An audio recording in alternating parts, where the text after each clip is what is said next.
really think you have a chance against us, Mr. Cowboy? Hey, mother... What do you like to do?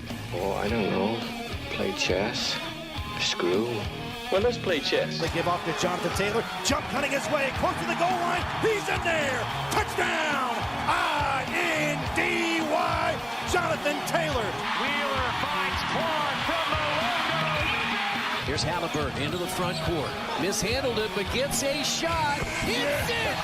Hits it. John, I have never been better to be on the air with you here in Indianapolis, a place where so many of my dreams have come true. The Ride with JMV on 93.5 and 107.5. The Fan. Hey, welcome in. I am so excited about our location today. I was just talking to Jeff Matthews, the owner, about it. Jeff's going to join us coming up a little bit later on. We are at the Speedway City Garage today, and hopefully that is a location you know very well. Now, back in the day, and we were talking about, too, how far back I go. My grandparents moved to Speedway in 1985, and I was up here nearly every weekend. So, obviously, the night before the 500 or Carb Day or when the Brickyard 400 first started in 94, I was up here for it. St. Christopher's, the festivals, I was up here for nearly all of them. The basketball court behind St. Christopher's, I played there all the time. So I was up here all the time, and I know Speedway very well. And very excited to be here.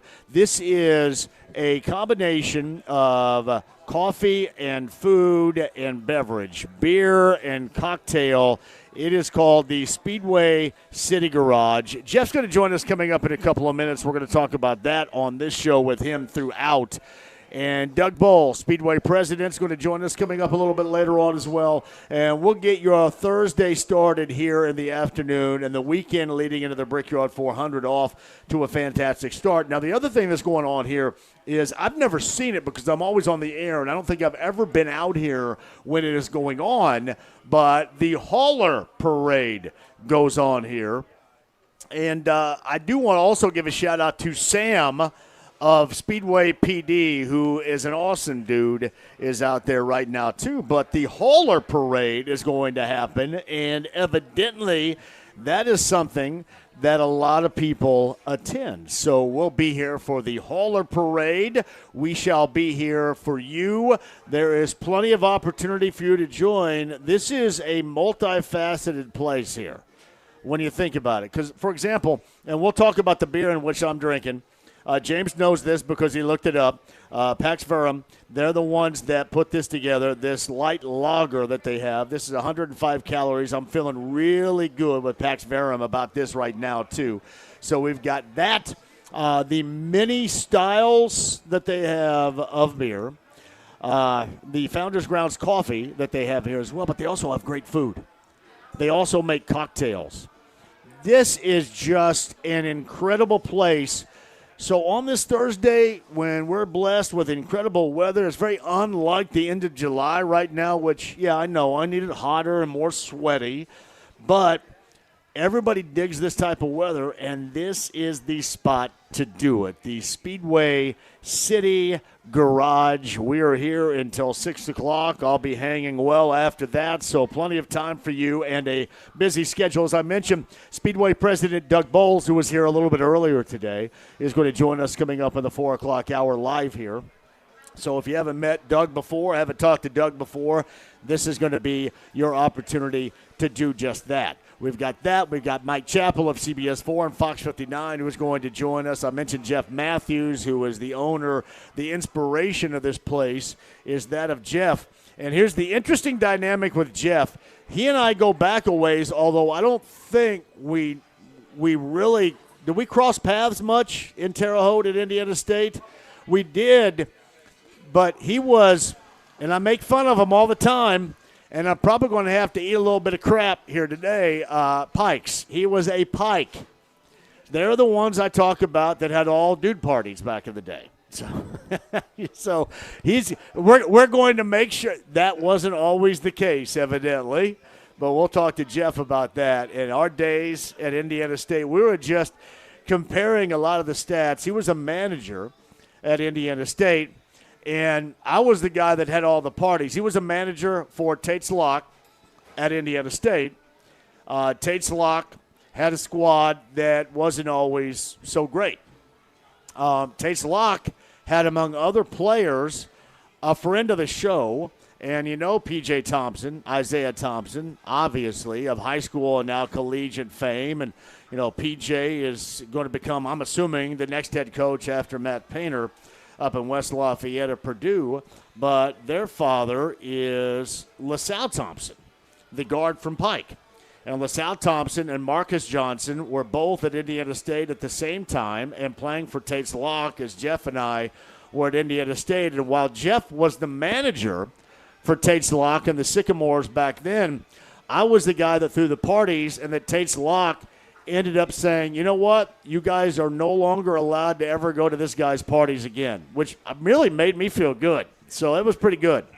They were no longer, you cannot go to 8th and Crawford ever again. No more 606 South 5th. No more 6th and Deming. They were not allowed to go. It was a directive from the head coach. They were not allowed to go to my parties. But the manager is Jeff. Not only that, tremendous race fan, tremendous IndyCar fan. And with NASCAR coming in town this weekend, and in fact later on today with the Hauler Parade, we're going to talk to Jeff about what he has done here. And I say this all the time. If there's a place outside of where I live, down in Bargersville, that I love even more than when I grew up in Greene County, it is Speedway. I love Speedway, and I have been here with Speedway when Main Street was not nearly the way that it is right now. I don't know if you truly understand, if you live in Speedway or around Speedway, how fortunate you are to have places like the Speedway City Garage and Main Street. It is absolutely spectacular.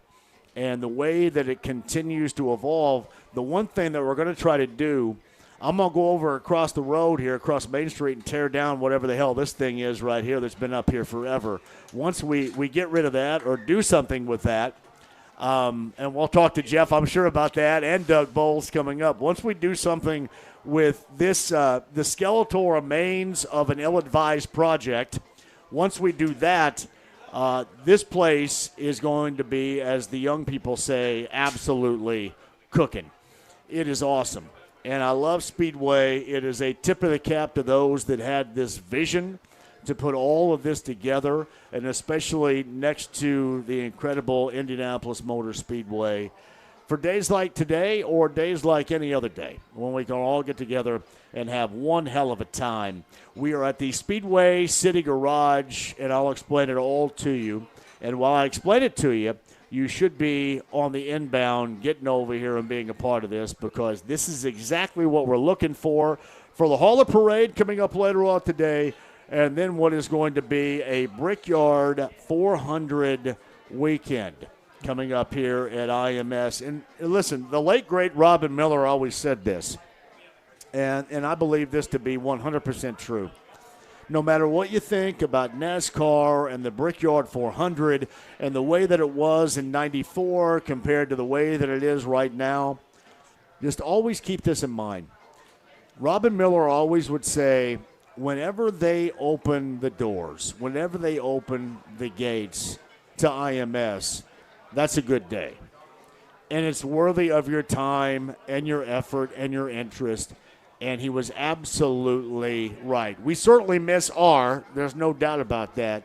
But he was so right about that. Every time they open the gate, every time they open the doors to IMS, it is worthy of being a part of it, because it just stirs so many incredible memories. And that's what we're doing again today. And this place is outstanding. So we'll explain that coming up. Jeff's going to join us here. Dan Wetzel is going to join us coming up at the bottom of the hour. I saw where IU got one of the top-ranked quarterbacks coming in out of high school as a part of a recruiting class. We'll get to that story. And also with Dan, it's interesting, the dynamic you got going on right now. You got the rest of the college football world absolutely hating Curt Cignetti and IU. And it's funny, there are some things we never thought that we would talk about, certainly witness in this world, and that would have been where I was in January down in Miami for a national championship IU football team.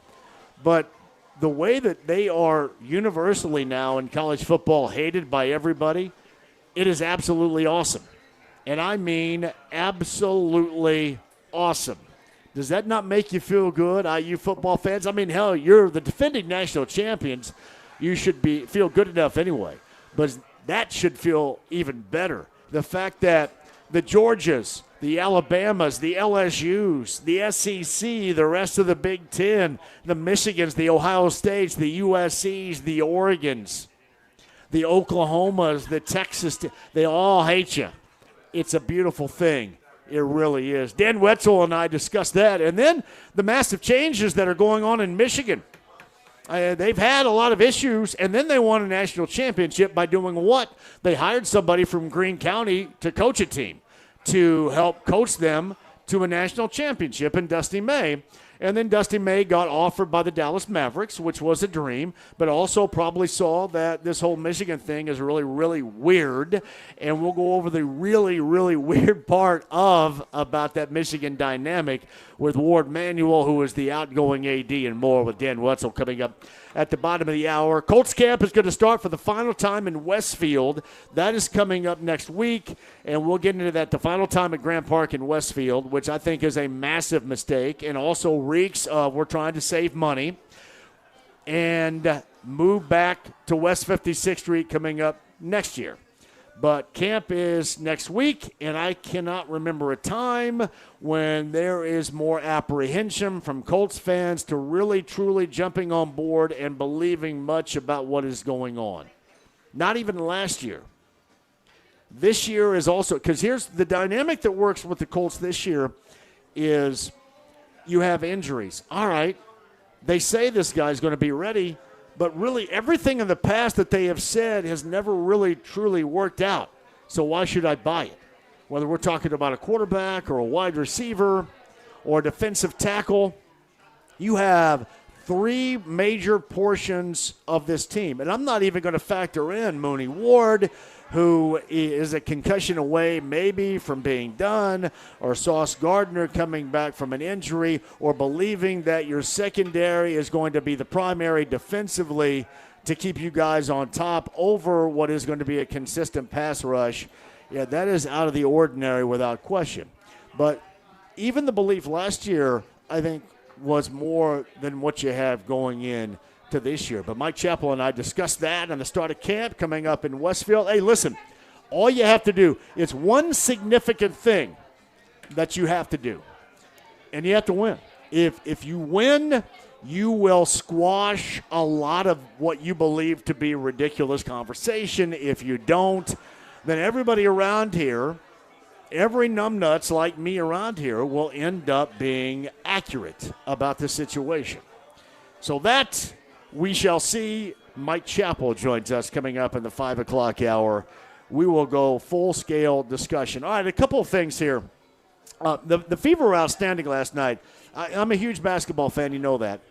I'm a huge offensive basketball fan. And what they did to Connecticut, first of all, Connecticut really does stink. They're not any good. But to do that, to be that dominant against the opposition is impressive. And honestly, comes around at a perfect time. Now you're going to the All-Star break, and you're going to help figure things out. Came at a perfect time. And really, hopefully this is a rebirth of sorts to become what everybody thought you were going to be, if that makes sense. Last night was, I thought, an exceptionally good night for the Fever. 123-88, that's a franchise record in points. Caitlin Clark early on could not miss. I mean, really nobody could miss. There was not a lot of defensive resistance from the Sun. They just didn't have it in them. And hopefully that is more of the product of the Fever than anything else, because they can come at you in waves. I know people want to talk about this, and I'll bring it up, and I'll tell you where I stand on it, because I brought this up before. It's really easy to look at a technical situation with Caitlin Clark and know how good she is.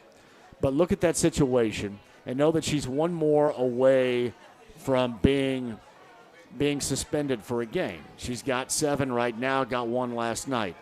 And I'm going to agree with everybody out there. Not always do I agree with you. It was an incredibly soft technical. Soft.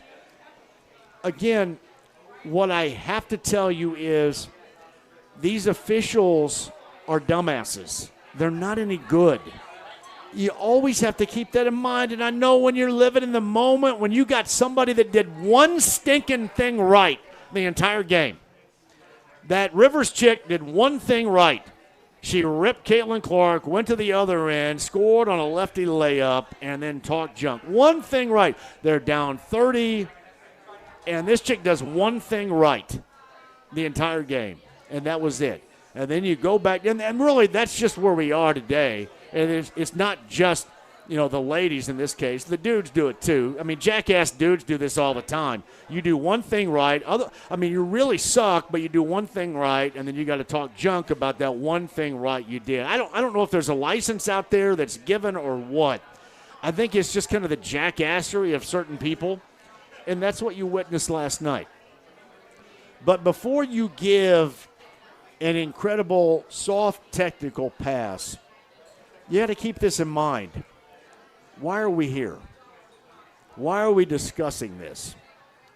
You can be the highest level of competitor and not put yourself in a situation where you're going to be lost for a game. And, like Stephanie White or, like Caitlin Clark, it's not easy for me to laugh that stuff off because that could bite you at some point. Hopefully it doesn't. If it doesn't, that's great. I mean, if you're able to pick and choose when you're going to get a T from some of these clowns, that's fantastic. But you put yourself in this situation. Nobody else has. Not your head coach. You know what the officiating is. It's crap water. It's not going to all of a sudden get better. It's going to continue to be bad. Last night, you're up 30. And last night, it was one of those situations where I wish you would just let the other chick yip-yap about it. And I know all you do, hopefully it's rescinded. And I haven't heard today whether or not the technical has been rescinded. But if we get some news, I'm sure we will tell you. This should not be the massive news that it is. And for anybody that's ever thought, man, I wish Luka Doncic was on our team, I would love to have him on my team, but, this jackassery really does wear you out. This is going to wear you out too. And again, all is fine until you miss a game. You miss a game for your organization. You miss a game for your teammates. You miss a game exceptionally for the fan base that is counting on watching you play and spending a lot of money coming out watching you play. That's not so easy to laugh off. That's not so easy to make light of. I realize you're in a position right now where you kind of have to. I mean, what choice do you have? If you're Stephanie White, you have to joke about it. If you're Caitlin Clark, you have to joke about it. There is zero reason to be in this situation, none. And here's what I want you to understand the most about all this. This is not getting on Caitlin Clark. This is simply about understanding one thing. You are way too important with winning and losing in mind for your team to be lost for any game, to be out for any moment. You're way too important. If this was just some other back marker, some scrub, nobody would care. Nobody cares.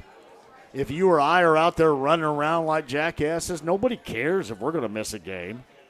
But it matters when she does. And you can't have it both ways. Look at it this way, too. If it were a situation where this were, and frankly it's never going to be, and that's great, if this were Tyrese Halliburton, if this were a Pacer player, you'd be all over their ass right now. If this were Daniel Jones or a Colts player, you'd be all over their ass right now. I understand you can be competitive, and don't take any of that competitive nature away.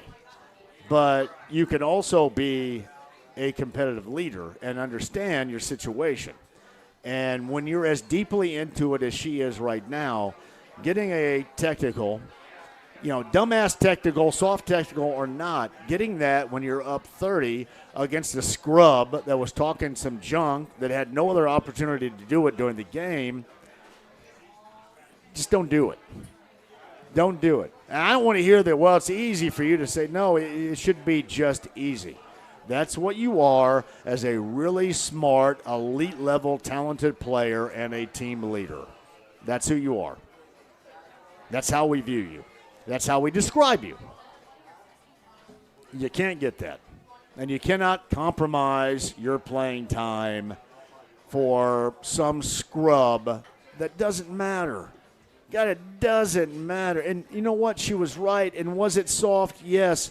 But you have to understand the officials that you're dealing with, they're awful. So it's not like you're going to get this great judgment. And I will also tell you this. You go back to that Friday game against Seattle, and any other player in the history of the world gets tossed for that diatribe. So she was able to sidestep that. Just don't compromise your place on this team and your participation on this team jacking around with this. Right? It should be that easy. I don't think that should take away any of your competitive ability, anything about you. You can't let scrubs like that get into you.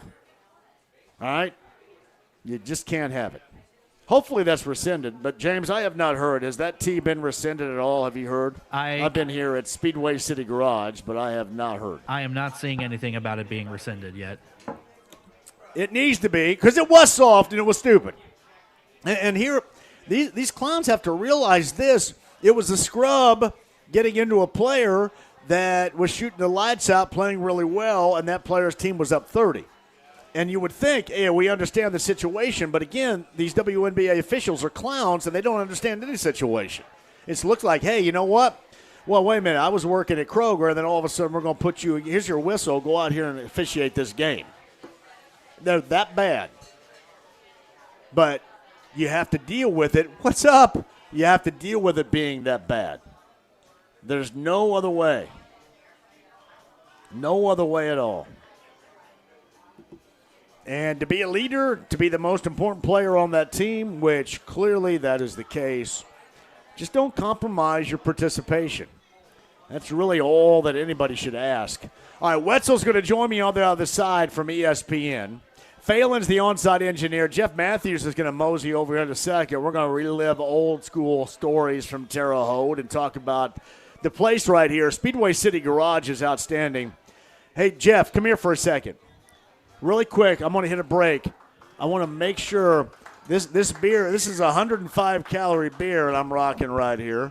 Go ahead and put that headset on. Put that microphone in front of your grill right there. This is outstanding beer. Tell me a little bit about it. So that Speedway City Light Lager is made in LaPella, Indiana. Is it really? It is indeed. So this is almost as good at It's almost as good at basketball like the Howell family is up there. It is almost better. It's like Mark Barnheiser beer right here. Man, you're going way back. Well, Mark Barnheiser was one of my dudes right there. Go. Yeah. And it's smooth. It's, I don't know, you're on your what? Easy. Oh, sorry. I didn't say the number. No one's keeping track. I'm knee-deep. I am knee-deep into, what is this called again? Speedway City Light Lager. There it is. Yep. Everybody sees it right here. Yep. And it's not like it's unusual for anybody. It is not. For sure. All right, tell me a little bit about the place. We're going to hit a break and come back. I want you to hang the rest of the show. We'll be here, yeah. Speedway City Garage right here, 1552 Main Street, right on the corner of Main and 16th Street. You can't miss us. We are cocktails in the evening, coffee in the morning, where every lap begins and long day ends. Did you come up with that one yourself? Was that Indiana State education coming out? It was. It was marketing / health and safety management / construction management. I changed my major so many times. I don't. Did you really? I did. Yeah, I just went. I said this story the other day. Paul Younghouse. Yep. Paul Younghouse was my advisor, and when I went in 1993, the spring of '93, he said, "quote I think you're close enough to graduate, so go ahead and get going. I heard something very similar. Yeah. I think you're close enough to graduate, so hey, go ahead and get going. You need to get going. Thank you, Paul. I appreciate that more than you know. I recall. All right, what are the hours today? We got a hauler parade that's coming up a little bit later on, too, don't we? Buddy? Yep. So hauler parade starts here at 4:45, so the street's already shut down. Come down because people are starting to load up. It's going to run from 4:45 to about 6 o'clock. Just so happens JMV is going to be here until 6, and then we close at 8 o'clock, so come see us. Got that. All right. Sit tight, Jeff. Yep. All right. Speedway City Garage, our location. Come and join us. Great food. The beverages are outstanding. Jeff will continue to be here, too. Dan Wetzel is going to join us coming up on the other side. Mike Chappell, CBS 4 and Fox 59 at the 5 o'clock hour. And Speedway Press Doug Bowles will be here. That is coming up in the 4 o'clock hour. Garth Brooks tickets for one of the 4 shows that we have coming up in August. That is at Gamebridge Fieldhouse. Garth Brooks tickets coming up as well. More on the Fever. If you want to comment, you can. A little MLB, we can work that in. NFL news. The IU quarterback recruiting news is good. And you've got an IU team in South America. They're playing a Virgin Islands team. I will guarantee you that I could play for that Virgin Islands. I just have to know how to try out. How do I get on this Virgin Islands team, by the way? And Purdue, I believe, Matt Painter's squad in Vancouver. That and more coming up. Speedway City Garage, NASCAR Hauler Parade coming up a little bit later on this afternoon. We're on Main Street. We would love to have you. Don't go anywhere. 93.5 and 107.5 The Fan. Let's get you weather updated courtesy of Fox 59.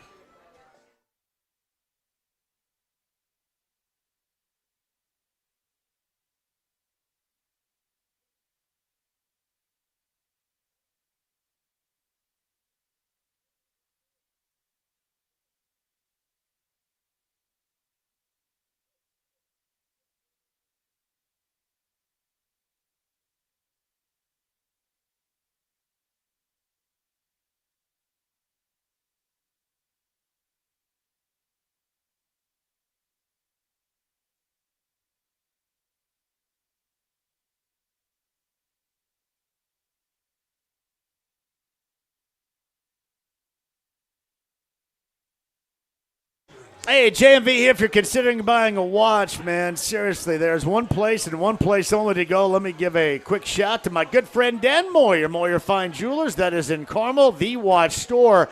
So let's just say you're going to start out looking for an entry-level luxury watch, around $700 or so, if you're chasing that iconic piece worth several thousand, I should say, not 100,000, although I'll track that down too. The authorized dealer for 23 watch brands and the Midwest's most incredible collection of pre-owned Rolex.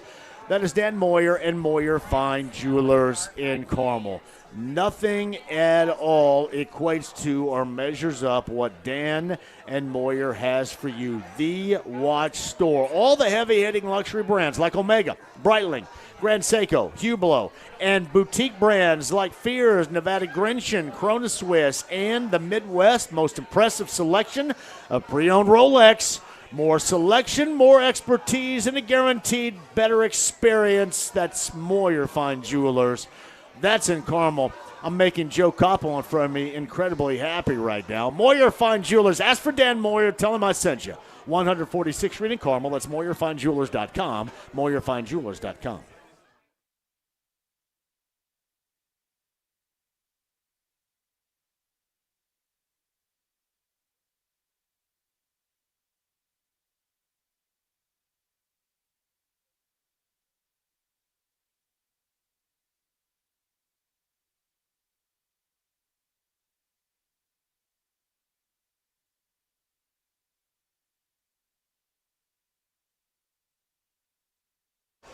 Hey, John here for Big Red Liquors, 100-plus locations, state of Indiana, one near you. Big Red Liquors powers the JMV takeover every Saturday night. Where do you want to start? Hey, start with the incredible selection. How about from the Heaven Hill Distillery? Their library of incredible beverages like Elijah Craig, Larceny Bourbon, Evan Williams, the original right there. Great deals going into the weekend. You are not BYOB party host.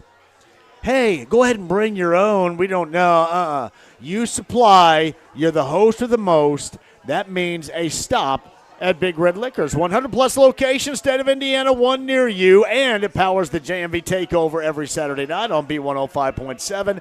To find that location nearest you, that's BigRedLiquors.com.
The Ride with JMV. If anybody needed a victory, get the off the racetrack! You stupid son of a. I think we have to start again. 93.5 and 107.5. The Fan. Speedway City Garage. Is that Day First over there? Is that Day First? It is indeed. There's Day First. Look at that profile right there, Jeff. He's a handsome fella. My goodness. Look at him. Look at the chicks are going wild. Day First walks in here and the chicks are going crazy. It's maddening. That's incredible. Jeff Matthews owns Speedway City Garage. We'll talk about the ownership. We're going to talk about some opportunities. We're going to talk about what he has. We're going to talk about the Hall of Parade for NASCAR and the Brickyard 400.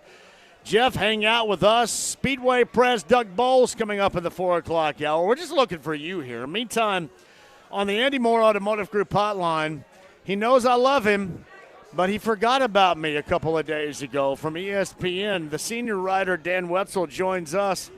My pal, did you forget about me? You don't call enough anymore. You don't send flowers. You don't write. It was bad. It was bad. I am sorry. My apologies to you, and more importantly, to your listeners. Oh, it is all good, pal. You know that. You know how much I love you out there, too. And hey, speaking of love, let's go the opposite of love right here, hate.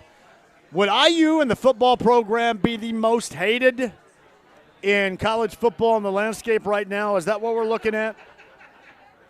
IU? Yes. I don't think they're hated.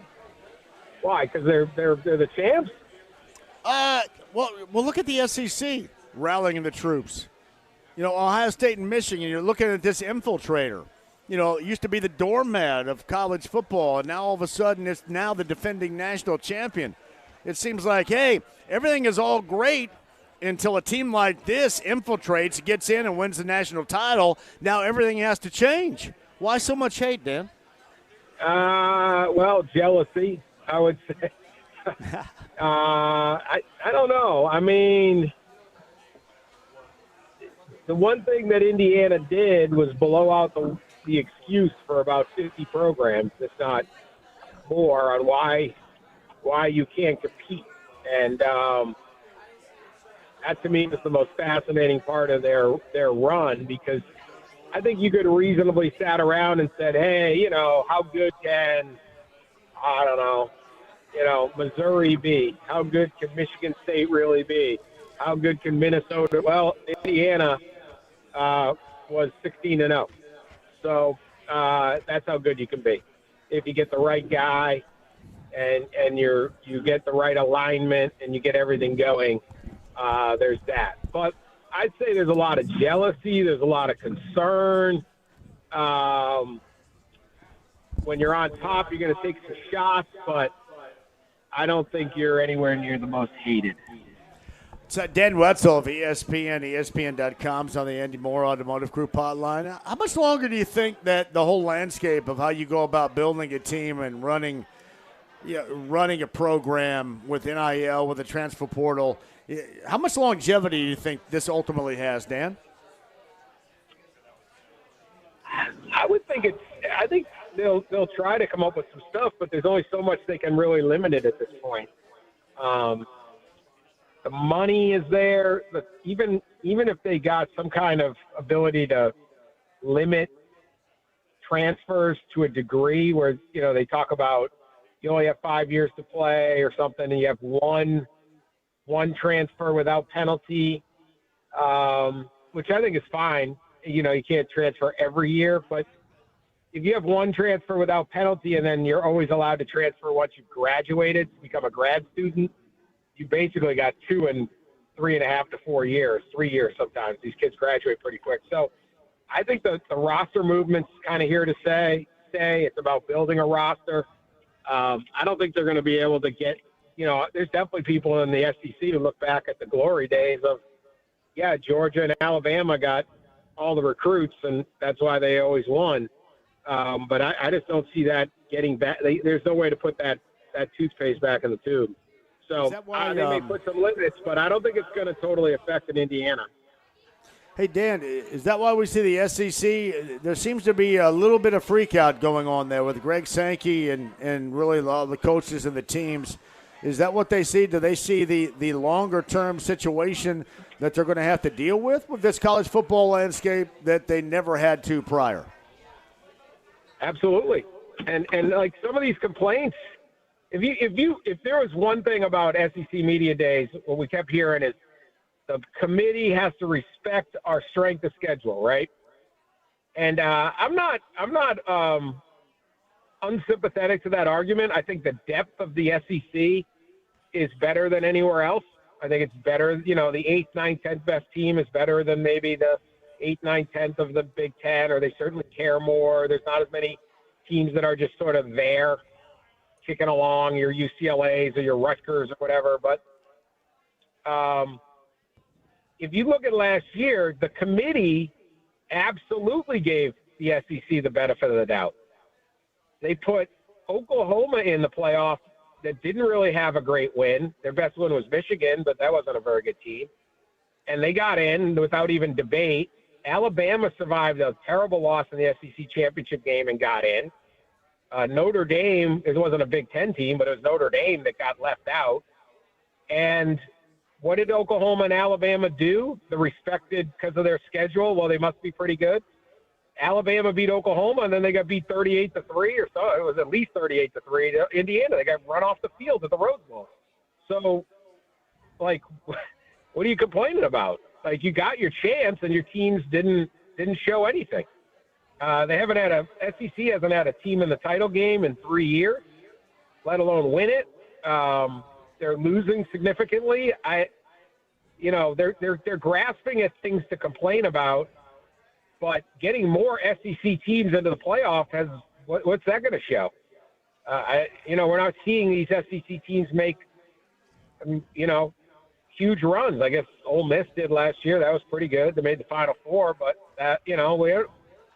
it's not like you're watching these 4th or 5th place teams and all of a sudden the Final Four is 3 SEC teams. So I just think they're scrambling, looking for something because they spent so many years dominant and then crowing about that dominance as is understandable, and they don't have that right now. So Dan Wetzel of ESPN, ESPN.com. Dan, friend of the show, is on the Andy Moore Automotive Group hotline. Speedway City Garage, our location. Jeff's going to rejoin in a second. Doug Bowles, top of the hour, is going to be here live. You're staked out. Home base is Michigan. Dusty May is a longtime high school friend of mine. He bails after a national title, goes to Dallas. And I do know this, Dan. I know that was always a goal of his, like any other coach, to coach at the highest level. And he was offered and he took. But what is left behind? What is going on right now in Ann Arbor?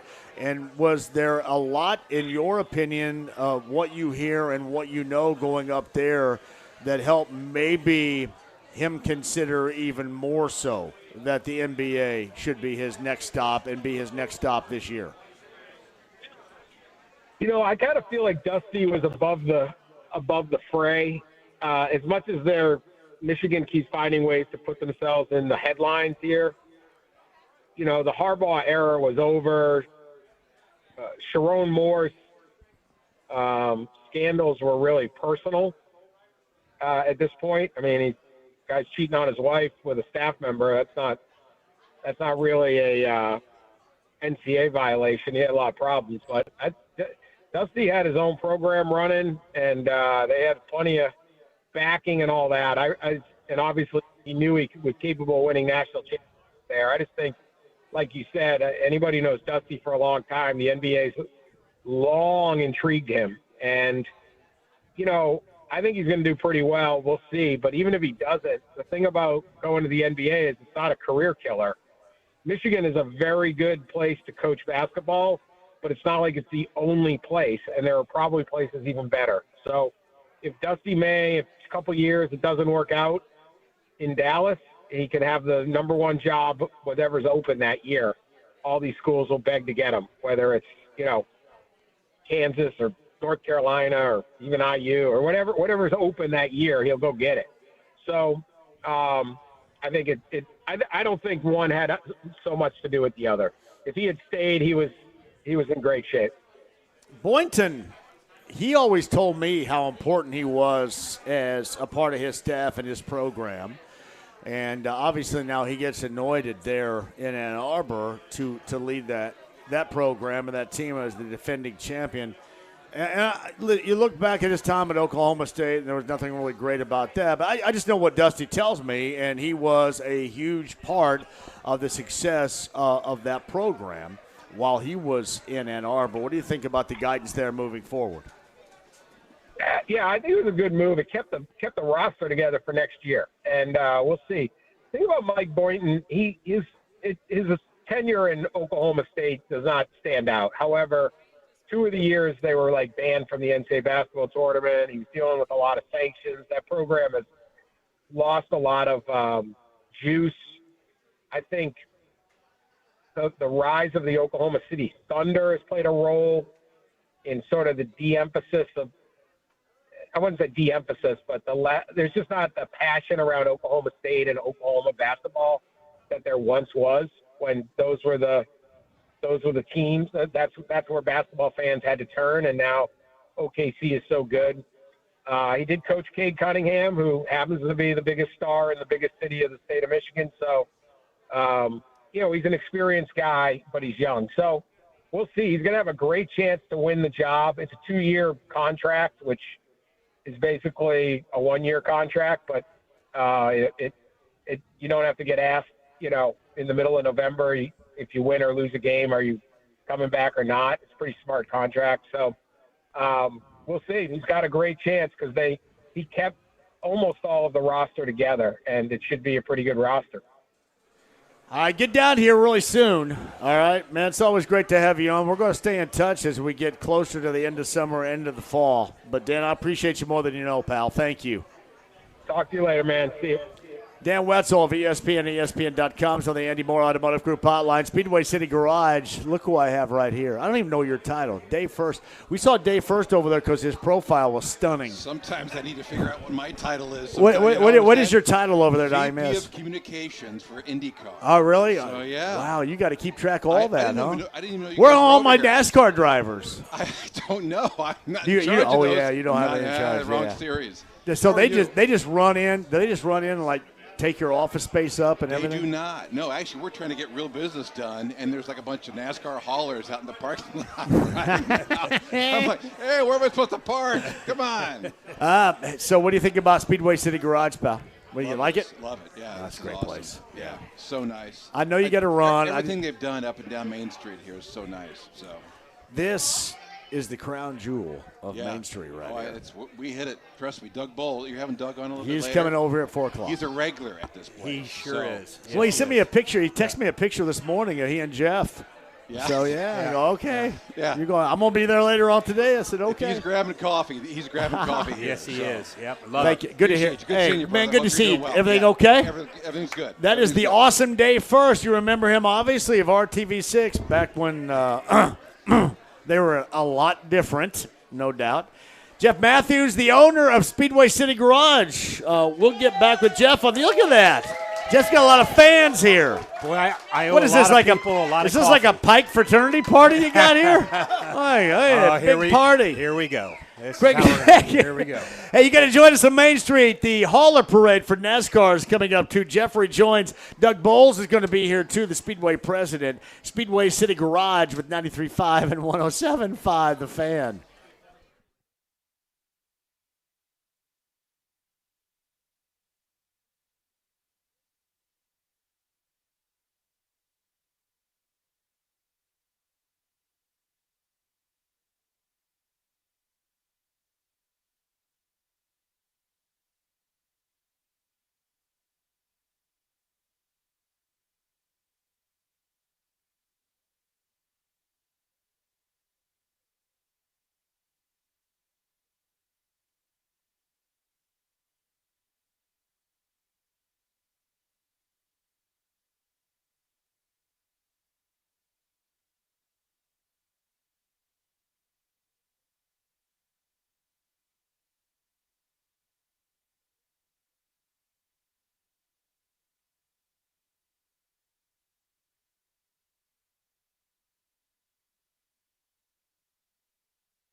Hey, John here for Premier Weight Loss. You got two locations, Fishers and Northside of Indy.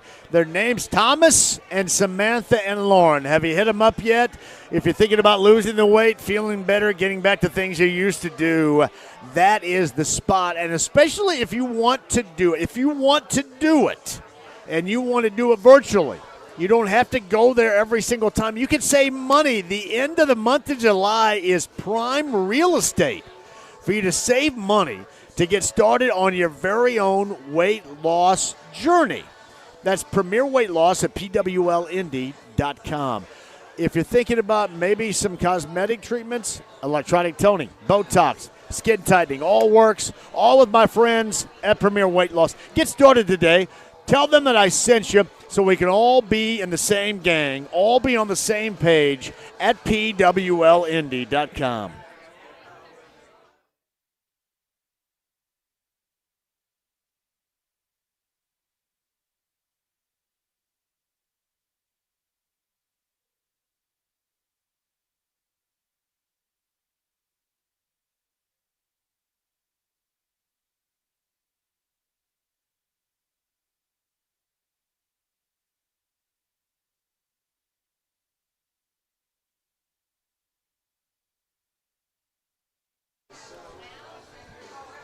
Hey, John here for Connecticut Water Systems. My friend Joe at Connecticut Water Systems at Connecticut.com. Hey, listen, my water, and I use myself as a testimonial, it would be absolutely ridiculous without Connecticut Water. Connecticut Water, they have decided to, what they do is thank you very much. We're taking a picture right now together talking about Connecticut Water. Thank you very much. Connecticut Water has done for me what it can do for you. Think about this. I have awful water where I live in Morgan County. I live on a well, and they have transformed my water into exceptional water. Think about what they can do for you. Great deals going on right now. Get that free in-home test and get started. They manufacture something treatment-wise exclusively for you. No generic parts, no generic equipment, something exclusively for you, specific for you. Tell Joe that I sent you and get that free in-home test today. That's Kinetico.com. Tell him I sent you.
The Ride with JMV. I'm looking for the least possible amount of responsibility. 93.5 and 107.5. The Fan. That is damn right there. Hey, I did want to give you this bit of information. I know you guys all love live music, right? So a limited time offer, a special 6-hour savings offer. Ruoff Music Center box office. This is coming up tomorrow, the 24th. From noon until 6. You got incredible deals on shows at Ruoff that remain. That is noon until 6 coming up tomorrow. The reason why I bring this up, James, you know this to be true, don't you? Our boss, David Wood, said, hey, can you bring this up? And I think, yeah, we love live music. We have listeners that love live music. Make sure noon tomorrow with Ruoff, you guys get dialed into that because we want to send you to some incredible shows. Tomorrow at noon, the savings begin. Now, it's a short time of savings, about 6 hours of it. But check it out. Thank me later for that. Speedway City Garage, Jeff Matthews is the owner. We are very, very special guest we have here, Matt in Speedway. He's special, joins us now. Matt in Speedway joins us. So you wanted to bring something up about Jeff that maybe people don't know. Actually, I just wanted to say thanks. Longtime listener. Thank you, Matt. Oftentimes caller. Now, where do you live here in Speedway? I'm over on Moeller Road, just north of the high school. He's the guy that has his Christmas lights up on his house all year long. That's beautiful. He can Is do it because whatever you he just wants. don't want Jack Wood taking them down? We don't have HOA, so he can say whatever he wants. He can do whatever he wants. I don't have HOA either, which is great. I don't know how people function with HOA. I don't either. I'd say once you guys just stick it up your rear end, I'm doing whatever I want. want. That's how we do it here in Speedway. If I want to put a turkey farm out here, by God, I'm putting a turkey farm out here. Go with it. All right, so Matt in Speedway. I just wanted to thank, and I want to thank Jeff for this place too. My kid's in here all the time grabbing coffee in the morning, and Jeff's been a long time supporter of the town of Speedway. We were in dance choir together in high school. It was pretty you badass. went dance choir? Yeah, a little jazz hands. Okay, so what was the most popular song you guys performed in dance choir? Probably Hernando's Hideaway. Jesus, what are we doing here? Man, oh man. So Jeff. Did you guys wear special uniforms we for had this? Tuxedos. Yeah. It saved us money when prom came around. Did it bring the chicks out? That's all that matters. As long as it brought the chicks out, it's cool. Yeah. The smart chicks. The smart Yes. chicks came out. Yeah, but Jeff's been a long-time Speedway resident and a good friend, and he's. Isn't it cool to see what he's accomplished with this? It's fantastic. And still going to continue to do here. I love what Main Street has become. I go back, much like you do. You know, I go back to the days in the 80s.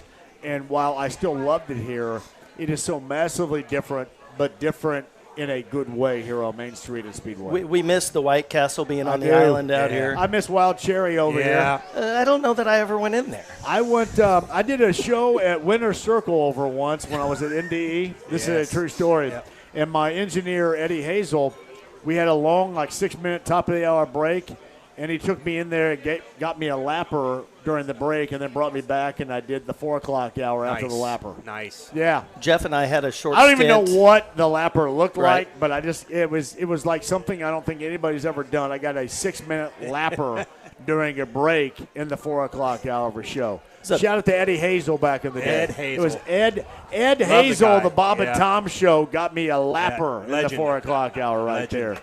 But I still loved it, though, but I know it's massively different. It is different. Yeah. It is. It's much improved. It's family friendly. It's. Yeah. I mean, there's kids in here. People are usually sitting out here with dogs, and it's been a great. Matt, great to see you, pal. Appreciate you. Thanks for coming on here and talking about show Thanks choir. Thanks for show choir, with Matt. Jeff Matthews right here. Jeffrey solid. joins. He's going to be Doug Bowles, the Speedway Press, is going to be here live coming up here in a couple of minutes, too. We got that. We got Mike Chappell coming up, a little fever conversation we can do, and Garth Brooks tickets. 4 shows now at Cambridge Fieldhouse coming up in August. We have your shot to win those coming up a little bit later on. Do not go anywhere. Speedway City Garage. This is the place to be with the NASCAR Hall of Parade and more coming up. 93.5 and 107.5 The Fan.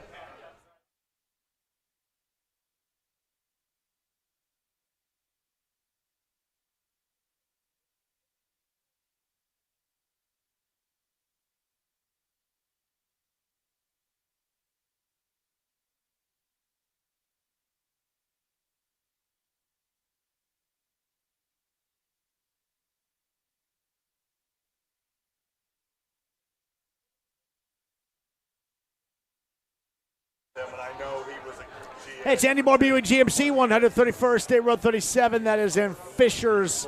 His name is Eric Wilson. If you're looking for a new ride, that is the place to go. If you're looking for a new ride, or maybe in the category of an SUV, the Buick Enclave. I know, Buick in the day used to be some old people. The old, like me, like the old dudes' vehicles.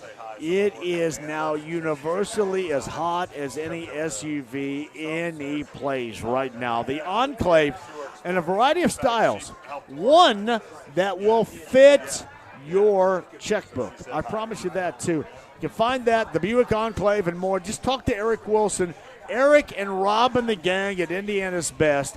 The absolute best car buying experience you will have at one place. It's Andy Moore Buick GMC, 131st State Road 37 in Fishers.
Hey, turn your yard into a place that you love with the help of Sundown Gardens and Miss M's Home and Garden. That's Westfield and Bargersville, respectively. The JMV here, and take advantage of the summer savings. We're talking 50% off containers, and the color you're going to get with the container situation are awesome, too, by the way. 50% off annuals, 50% off of annuals. That's at both locations. And you can go big, too. 20 to 40% off container trees and shrubs. 20% off perennials. Create your dream outdoor living space with the sale. I'm telling you, the pottery, the fountains, the in-stock patio furniture. Great deals going on now. All 30% off. That's at Sundown Gardens and Miss M's Home and Garden. Tell them I sent you today. Sundown Gardens in Westfield, 186 on Spring Mill Road, and Miss M's Home and Garden, 135, just south of Whiteland Road in Bargersville.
The Ride with JMV. 93.5 and 107.5. The Fan. Hey, welcome back to the Speedway City Garage. Founders Coffee, right? Founders Grounds, yeah. Founders Grounds. Yep. Pax Verum Beer.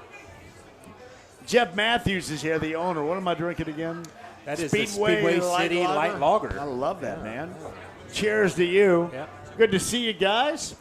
It is Phelan, the on-site engineer. Peyton, for the first time with me, is like a nervous wreck over here. You okay? Did you chill out a little bit?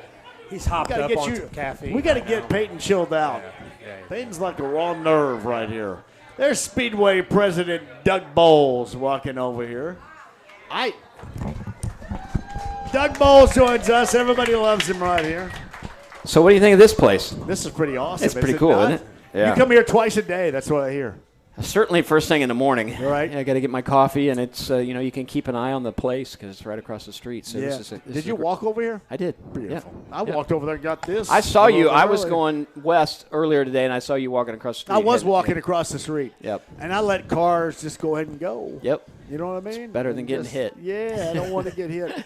I will say this, what they have done with this entire area at Speedway City Garage is incredible, especially for those of us that know what it looked like, guys, back in the 80s, for example. Yep. No, this is a huge transition. I started working here in 2010, and you had Dawson's and you had Charlie Brown's, and that was really it. And just to see what the town of Speedway has really done with Main Street's fantastic. And, Jeff had Founders Grounds Coffee where I spent most of my mornings before he came here. And when he said, I've got this idea, I think a lot of us are like, oh, don't do that. This is perfect because the way his coffee shop was before. And this is, the vision of this is pretty impressive. And and the idea, you can get a beer at, 7 in the morning? 7:30. 7:30. That's beautiful.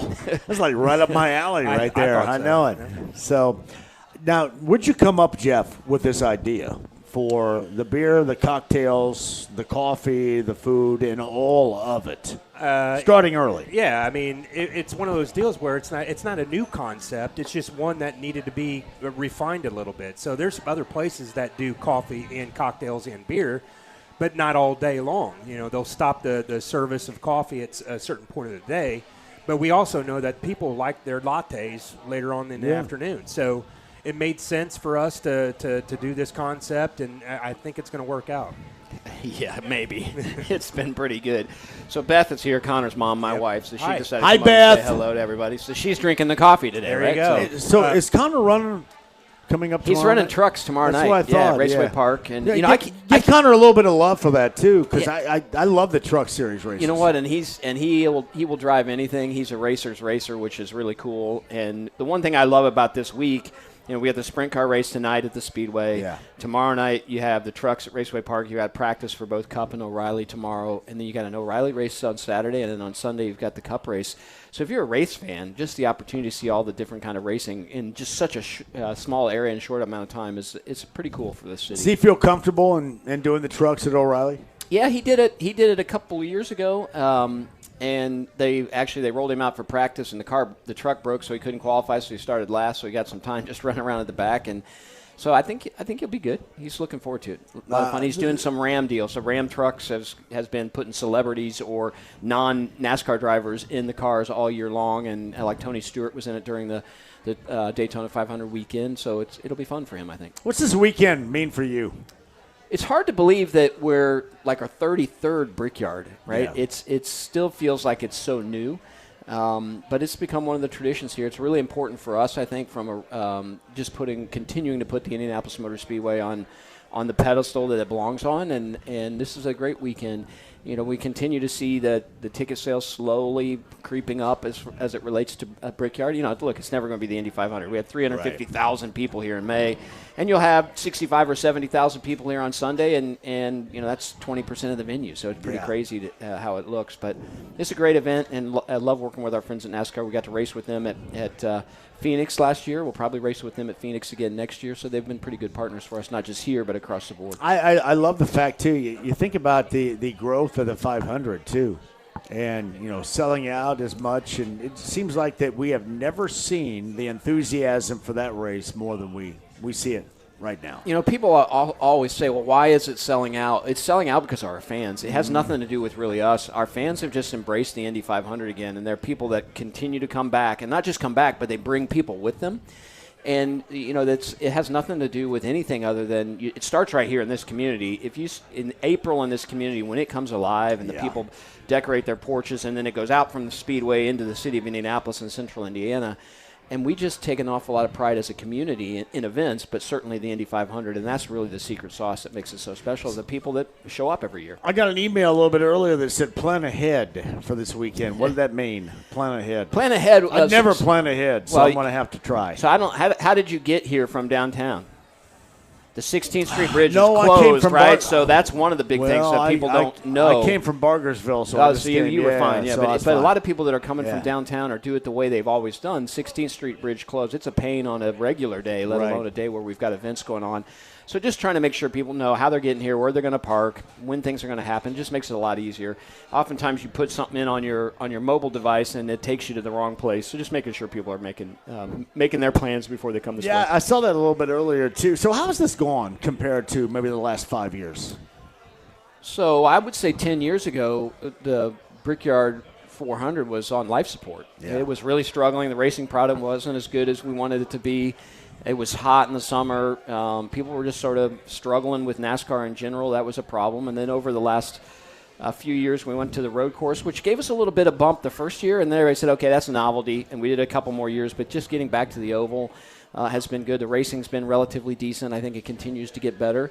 So it's growing, and it's growing slowly, but it is going the right direction. Was it close to not being here any longer? No, I think for the drivers, it's still one of their crown jewels, especially when it's on the oval. The road course, they struggle with, unless you were Michael McDowell, right? You wanted it on the, you wanted it to be on the oval. So I don't think it was ever close to being taken away from here because it is a crown jewel. But we definitely need to get it off life support, and I think we've done that. What are some of the things you've done to create more enthusiasm? A lot of what we've done is I think. Sometimes familiarity breeds contempt, right? And so the more we were familiar with the oval and the racing product, the more frustrated we got with it. So when we went back to the road course, and that was okay for a year, and then people were like, hang on a minute. If you race at the Indianapolis Motor Speedway, you want to win on the oval. And so I think that created some energy. Kyle Larson certainly helped. The fact that Kyle was running the 500 for the 2 years he did and then doing the Brickyard here, that was helpful. I think NASCAR's picked up some more star names, which has helped it. And then the thing I love the most about it is we continue to be 15 and under free. With your Flex ticket, you can actually get a grandstand ticket as an adult and bring 15 and unders for free, and you can choose those grandstands. There's several grandstands you can do with that. So just trying to get creative how we make the customer experience better and the value better. That is Speedway President Doug Bowles. The owner of Speedway City Garage is Jeff Matthews. You want a question for Doug? You got a question for Doug right here? I talk to Doug almost every day. I'm sure you do. And, you told me that. Doug and I go back Gets to caffeinated up right here. We get him all. Well, we've actually got a drink named after him. So he comes in and he orders a certain drink, and so we got to a point where we're just going to name this drink after him. So we got the president, and it's interesting and it's fun to watch and listen to the president order the president. Yeah, that's what he does. That's great. Yeah. So, Doug and I go back for a few years, back to the IRL days when he was in Panther and I was with a small team. And it's fun to sit here today, and here we are. Do you have a lot of relationships like that when you go back to your days before you were president? I mean, there's a lot. I have a handful of relationships like that. Those seem like that they could be the strongest of bonds. Yeah, right there are some level. of those that are really strong, and so we talk coffee, but we also like pinball machines. Yeah. Really? So we get a chance. We're talking about. In fact, this morning we were talking about pinball machines. All right. So what are we talking about? What pinball machines? So we both have the same machine. It's called Spin Out. It's a 1975. Racing themed, pretty simple machine. It means more to Jeff than I love it for the racing, but he remembers it. He had it in his house as a kid, and so I got mine. And when I end up with mine, he's like, "I got to find one." And so we talk about that, and then what other racing machines do we want to get, and it's just kind of fun. So I've always wanted the Gorgar pinball machine because I believe that was the first one that had voice activation, like when you walk by it.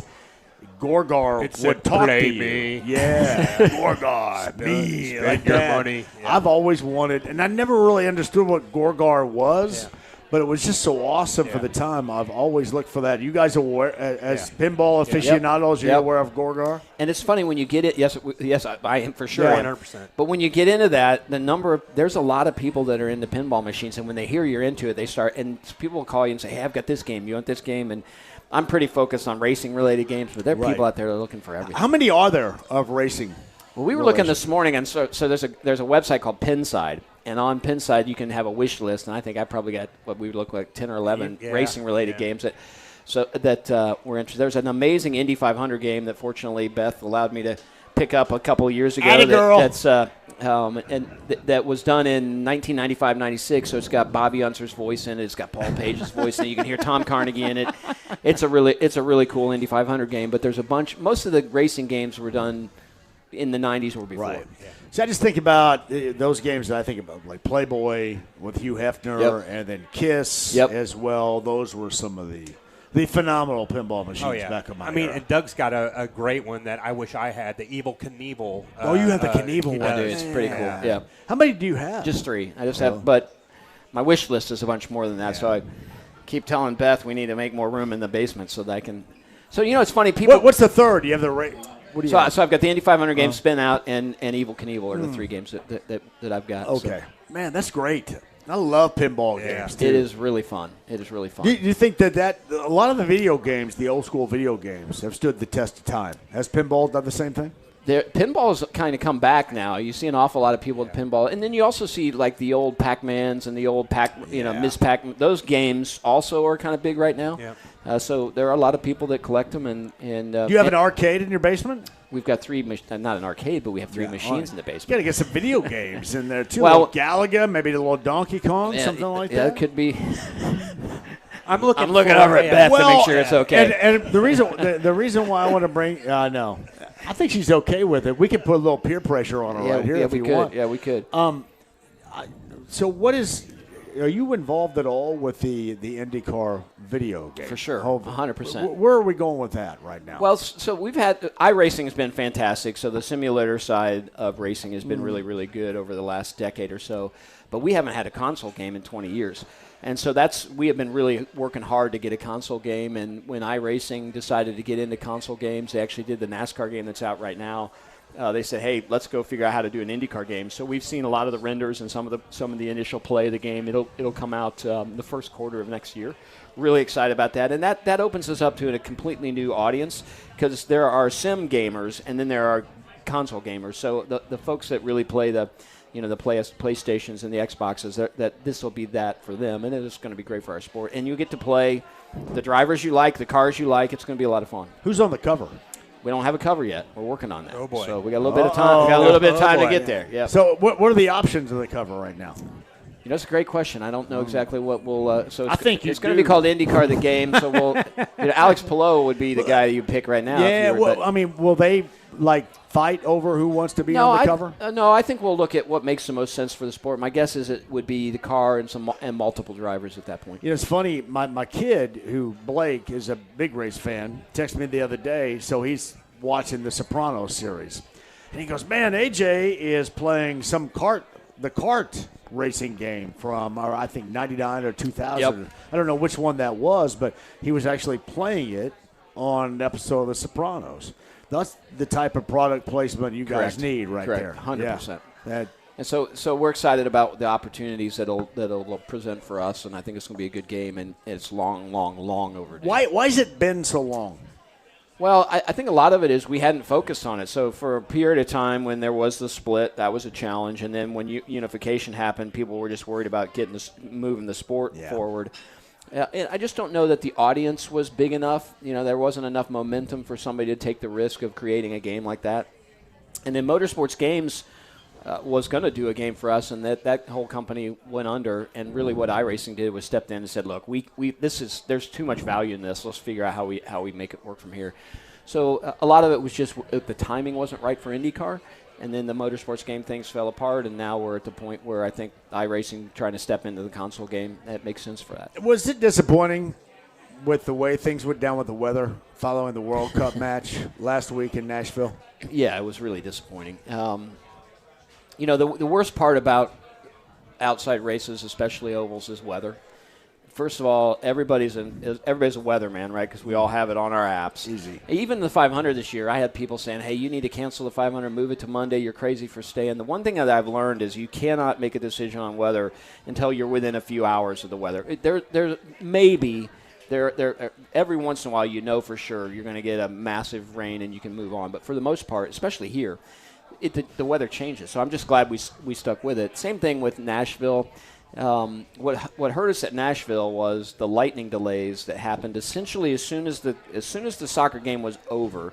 Not the post game, but as soon as the game ended or when they were real close to ending, we started getting in lightning delays. But the weather was missing us, other than the lightning. Yeah.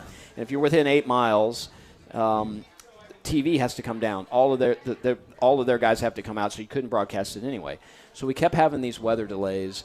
And then we thought we were going to be okay, and it looked like the rain was going to miss us. And then one of the storms that was going to go to just miss us barely started blowing up, and that was that rain that caused us the issue. So a lot of people are giving us a hard time saying, well, if you'd come out of soccer earlier. Actually, we had a weather delay. Fox stayed with soccer longer than they'd planned because what we really wanted to do was come out of soccer and go right to racing. Not to pre-race, but right to racing. And so they said, look, we'll stay at soccer longer to give us that opportunity, which we thought we'd get.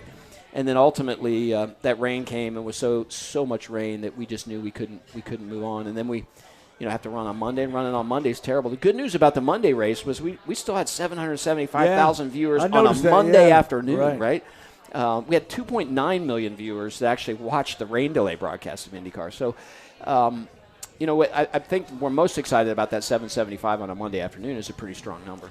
I look back, too, as you're probably hoping for non-extra time. Were you not for that soccer match? Did you find yourself saying, we'll just get this thing done? Well, initially we were not wanting the extra time, and then when it got an extra time, we ended up having that rain delay. So even if that non-extra time hadn't, lightning delay, even if that hadn't happened, we'd have been in the same situation with lightning. But yes, as the game was going, we're like, just get this game over and let us have an opportunity to go racing. Man, that's hard right there. When you're dealing with Mother Nature, good luck with it. Seriously. Yeah, I mean, what can you do? Nothing. And and it's good that you got that good number on Monday too, because that's also a tough avenue to take right there. Sure. You never really know what you're going to get, and most of the time, if you feel you know what you're going to get, it's probably not going to be great. Right. Yeah. No, it was not ideal. The worst part is the way it's terrible for fans. I mean, you've got fans who have to go to work, but have to go back to work on Monday, or who have made other plans, and you put fans in a really, really terrible spot. We talked at one point in time do we just try and go as late as we can and get it in on Sunday night? And we were prepared at that point in time to go to 11 o'clock start time, but when that torrential rain came, we realized there's no way we'd make it by 11 even. That is Speedway President Doug Bowles and Jeff Matthews, the owner here of Speedway City Garage. That's our location, the NASCAR Hauler Parade. Doug, this is the first time I've ever seen one. What's this entail? I've never been here before. So all the trucks that bring all the cars in, we call them transporters in IndyCar. They call them haulers in NASCAR. So all the transporters will be lined up here. It's a really cool event because so many people come to this with kids, and it's a really cool opportunity for kids to get right up next close to those trucks. The truck drivers oftentimes are handing out hero cards. It just is a fun way to celebrate the fact that the Brickyard's just around the corner. This hauler parade idea started here in Indianapolis. There's a couple other communities that do it now, but this is as much a tradition as Kissing the Bricks. 30th anniversary of that this year at the Brickyard is the hauler parade that comes right here on Main Street. And then all these businesses on Main Street, so we're in one of the great ones here on the north end, but walking up and down Main Street, there's tons of shops, tons of place to eat. It's really a cool evening of just seeing the haulers and getting a chance to check out the vibrancy of Main Street. Do you have a favorite NASCAR driver? Oh, I mean, who your favorite driver is coming out tomorrow night? So Connor would be my favorite IndyCar driver, followed behind, if it wasn't family related, followed behind by Will Power, because Will is just crazy. Sure, he's crazy, all right. So I'm a Chase Briscoe fan, a Christopher Bell fan, and a Kyle Larson fan. Those would be my three guys. So here's what's funny about Chase Briscoe around here, and he's kind enough to come on the show often.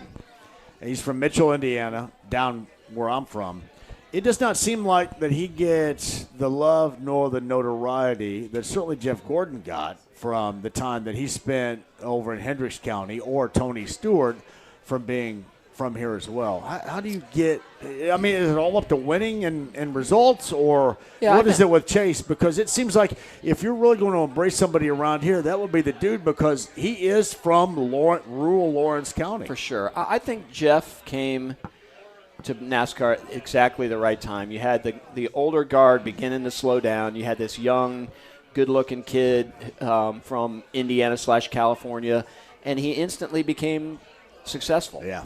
And so Chase has not been as successful as Jeff has. He's obviously won some races. He's really competitive, and he's a great guy. And I hope to the extent he continues to win races that people get on board, especially Hoosiers, get on board with Chase. He's a great guy. He and Connor get along really well. It's pretty fun when you see some of these IndyCar drivers who actually have good relationship with NASCAR drivers. In fact, I think Connor spent some time bending Chase's ear about driving trucks even. That's pretty cool. I just think that he is as talented, and I just kind of wonder why, from locally speaking, he doesn't get as much notoriety. And the other thing too, I think you think about the popularity of NASCAR when it came here in 1994 was such a big deal. I think that was a part of the platform was maybe a little bit bigger. Well, and Jeff was a phenomenon around he was here definitely for a while. Yeah. He's actually over at the museum right now. Is it really? Yeah, because we've got in the museum we've got a Jeff Gordon exhibit, so he's over there officially doing the ribbon cutting. So I had my kids with me, and they were much younger once upon a time, and you put me up in the pagoda.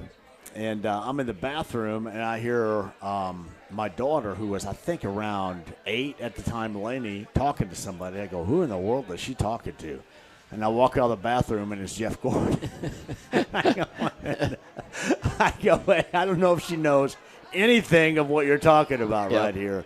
But it was, thank you very much, Terre Haute. It was a really cool moment right there. And see, those are moments that you will remember forever around here, because that's what can happen when you run into guys like that. I remember when I first started working at the Speedway, one of the things I think was a challenge for us was I was told, hey, JMV doesn't like NASCAR because none of the NASCAR guys would go on the show, and that was one of the things. I do get pissy about that. And that was one of the things I was like, well, we got to fix that, and that's the beauty of like a Chase Briscoe. Right. And you got people that, because there are still drivers who are Logano comes on, and he's awesome too. So you do have a handful of guys that are like, I don't want to call radio, and they don't understand how big your reach is and how important it, because you're talking to sports fans. Exactly. Right. You're talking to their core demo.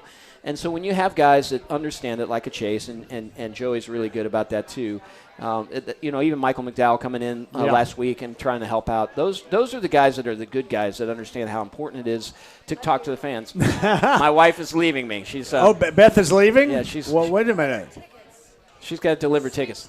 Do you want me to let him go right here? No. I got work to do, so I'm hanging with you. Can you? All right. Well, we'll hang. All right, see you, Beth. All right. We'll take a break and come back. Doug Bowles, you okay to stay? I'm staying. Doug's going to hang. Jeff Matthews is going to hang as well. You guys could talk about the place coming up. Are you giving me tickets here to give away? I'm giving you tickets to give away. So that's Friday practice tickets. Okay. Tell me all about this. This is those are just free tickets to come watch practice tomorrow. Okay. And then I don't know how many I handed you there, but I'll give you a handful of those. I believe that's something around maybe 8 or 10 right And there's there. some for the race on Saturday. And we got a race on Saturday. And here's some for the race on Sunday. You On can give Sunday. away today or tomorrow or whenever you want to do that. Now, Jeff, you also have tickets to give away, too. Jeff's We've got a lot of away tickets to give away here. Jeff's giving away tickets. I don't want to. We have great deals of arousal right here. I don't want free tickets. I'm just bringing you GA tickets all 3 days. He's bringing tickets. Hey, listen, I don't want to up the man, but I got sweet tickets for race day. So you got sweet tickets. I got sweet tickets. So we'll have to figure out. And how if you've to never get been that in a away. suite with Jeff Matthews, it is an experience you do not want to miss. I cannot imagine. It's a little different these days than it used to be. Well, hey, sit tight. We'll give those away coming up on the other side. Again, Speedway City Garage. Jeff, tell everybody about the place before we go to a break here. 1552 Main Street, right here at the corner of Main and 16th Street. Come by. We do coffee. We do cocktails.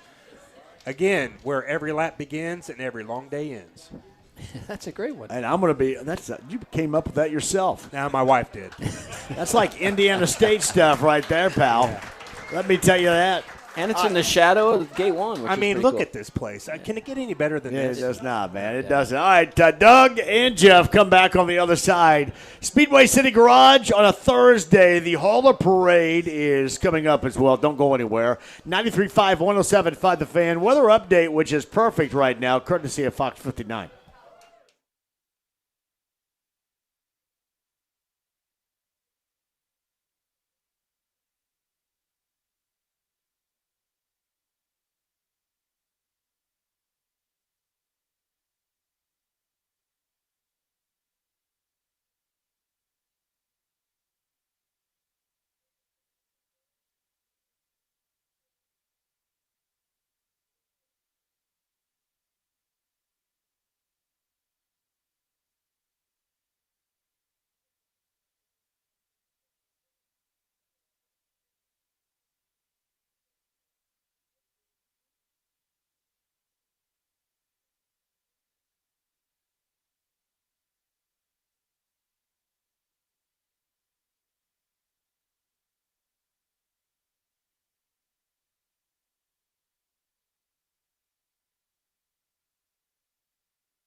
Hey, John here for the best in plumbing. LD Smith Plumbing, 317-927-7186. That is LD Smith Plumbing and Drains. Whatever your plumbing situation, you got to go with the best. That's Lance and his local team, LD Smith Plumbing and Drains, 317-927-7186. Online, ldsmithplumbing.com.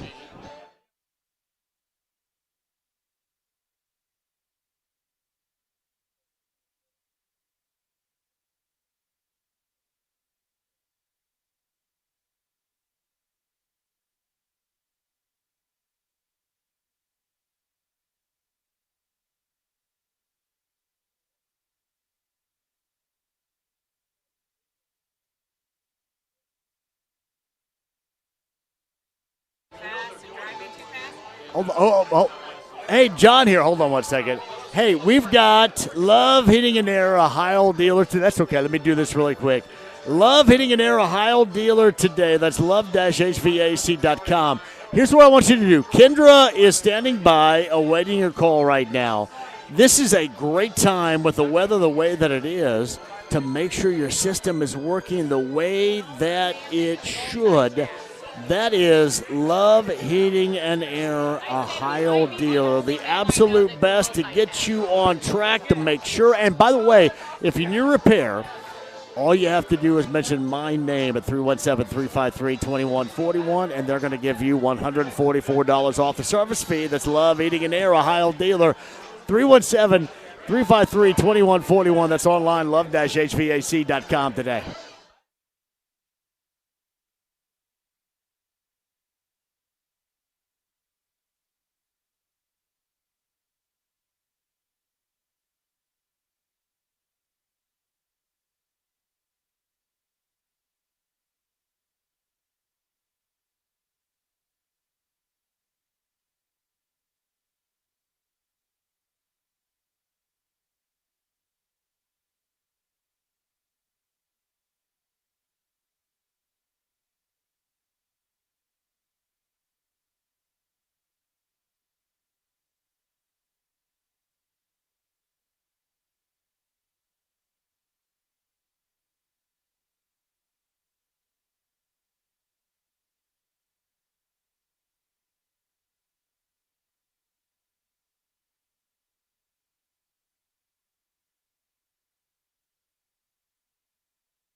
The Ride with JMV. Awesome! Totally awesome! All right, Hamilton. 93.5 and 107.5. The Fan. Doug Bowles in his second. Jeff Matthews, the owner of Speedway City Garage. We want to get everybody on here, Phelan. Yeah, let's go ahead. Phelan Watson is the on-site engineer. I want everybody on. Alex Lamontes of Hurst and Lamontes is here right now as well. You just stepped in here. You have the Pacers, or you have the foundational thing that we're going on to. How's that going? It's great, man. It's great. We're still waiting on some additional bids, but we're raising a lot of money for the Indiana Fever Fund as part of the Pacers Foundation. They support a lot of youth and community sports programs and local programs, and there's still time to bid. You can go online on our Facebook page. We still got 4 tickets available. They're great lower level seats. It's probably the best deal on Indiana Fever tickets you're going to find all year, and the bidding ends tomorrow. So do you know Doug Bowles? Alex Lamontes, Hey, Doug Bowles. Doug Bowles, good to meet you. Jeff Matthews, the Hello, owner Jeff of Matthews. Speedway City Garage, Alex Lamontes. We have all of us have partnered up at one time or the other two, and what Alex guys is doing right here is for the betterment. It is a great cause that you're working for right now, and I know you guys put a lot of stuff into this so far. It's taken a lot of effort, trying to get all these things set up and get people to donate things. We've got Tamika Catching signed jerseys, signed jerseys from Aaliyah Boston, Kelsey Mitchell. So, it's been a lot of work, but, like I said, every dollar that's donated, every dollar we raise in the silent auction, I'm going to match it. So, put my money where my mouth is. He's getting a lot of money right here. Oh, God. So he can buy my Gorgor pinball machine right here. Yeah, there you go. Yeah, you can do that. And then you could donate it. We could all bid on it. Donate it. That's part of being a lawyer. We all have big mouths. Yeah. We can't shut up. So sometimes you talk, and then the rest of everything comes behind it. Is that what happens right there? That's Listen, I understand where you're coming from right there. I know exactly where you're coming from. Alex Lamontes with us, Doug Bowles, Speedway president, Jeff Matthews as well. Doug, we have tickets to give away too. Do we know how we want to do that? I have no idea, and I'm probably the last person to ask how to do that, but I did want to give them to you so you can figure that out. And even if you don't do it today, you can do it tomorrow. Although these are Friday tickets, so you might want to give those away today, and you have some Saturday and Sunday tickets as well. Jeff, any ideas here? Speedway City Garage? I'm looking around. I'm looking around. I'm seeing some people that we see a lot of fresh faces out here, Jeff. Yeah, we do. I'm we impressed do, with it. We love that. So Yes. I'm trying to see if it's worth. Maybe we do some trivia, maybe some Brickyard 400 trivia. Yes. Who can do the most push-ups? Something like that. You want to do physical activities? I want to go off of, and this is an easy one. I feel it's an easy one. Okay, you go. So for the tickets that Doug brought in for tomorrow. Yeah. Doug brought up the 30th anniversary. 30th anniversary of the Kissing of the Bricks. So who was it that kissed the bricks for the first time? You don't count. I know. Who's looking on their phone? phone? Who's got their phones out? Peyton, nope. We got a lady that's waving her hand right here. Come on over here, lovely lady. Come on over. We got a winner. We got a winner. Lady. All right. Dale Jarrett. Dale was Jarrett, the winner. yeah, and his crew chief Todd Parrott. What are we giving here? We're going to give the Friday practice tickets. How many do we need here? 2. Just 2. There you go. That was easy. There you go, lovely lady. Man. That's to you. Yeah, thank you. No problem. We'll see you tomorrow. Dale Jarrett and Doug, I will say this. The Ned Jarrett passed away within the last 2 months. He was such an incredible advocate of racing in general, but certainly this race too. Yeah, he was fantastic. And, one of the moments that I remember most is Dale Jarrett winning the Daytona 500 and Ned getting to call that race how cool that was as a dad. Oh, man. You could hear the emotion in him as he was trying to call that win for Dale. And Dale's a great guy. I mean, he's a really, really good guy. He's been really helpful here. He's not here on this weekend, unfortunately, but Todd Parrott, his crew chief back then, that was the two of them that schemed on this idea of kissing the bricks. He'll be here this weekend, and it should be a little bit of fun. The situation going back to when Dale Jarrett won, everybody around here was waiting on IU Michigan. Do you remember that situation? I do remember that on now. CBS, yes. They were waiting on IU and Michigan. They go, hey, let's hurry up. And then I think a lot of people around here were privy to that ending because of that, and that remains in your mind. For sure. I'd totally forgotten that. Because obviously I was worrying about the Daytona 500 before I got to the IU. You're waiting on IU and Michigan right there. Doug Bowles, Jeff Matthews, Alex Lamontes of Hearst and Lamontes joining us too.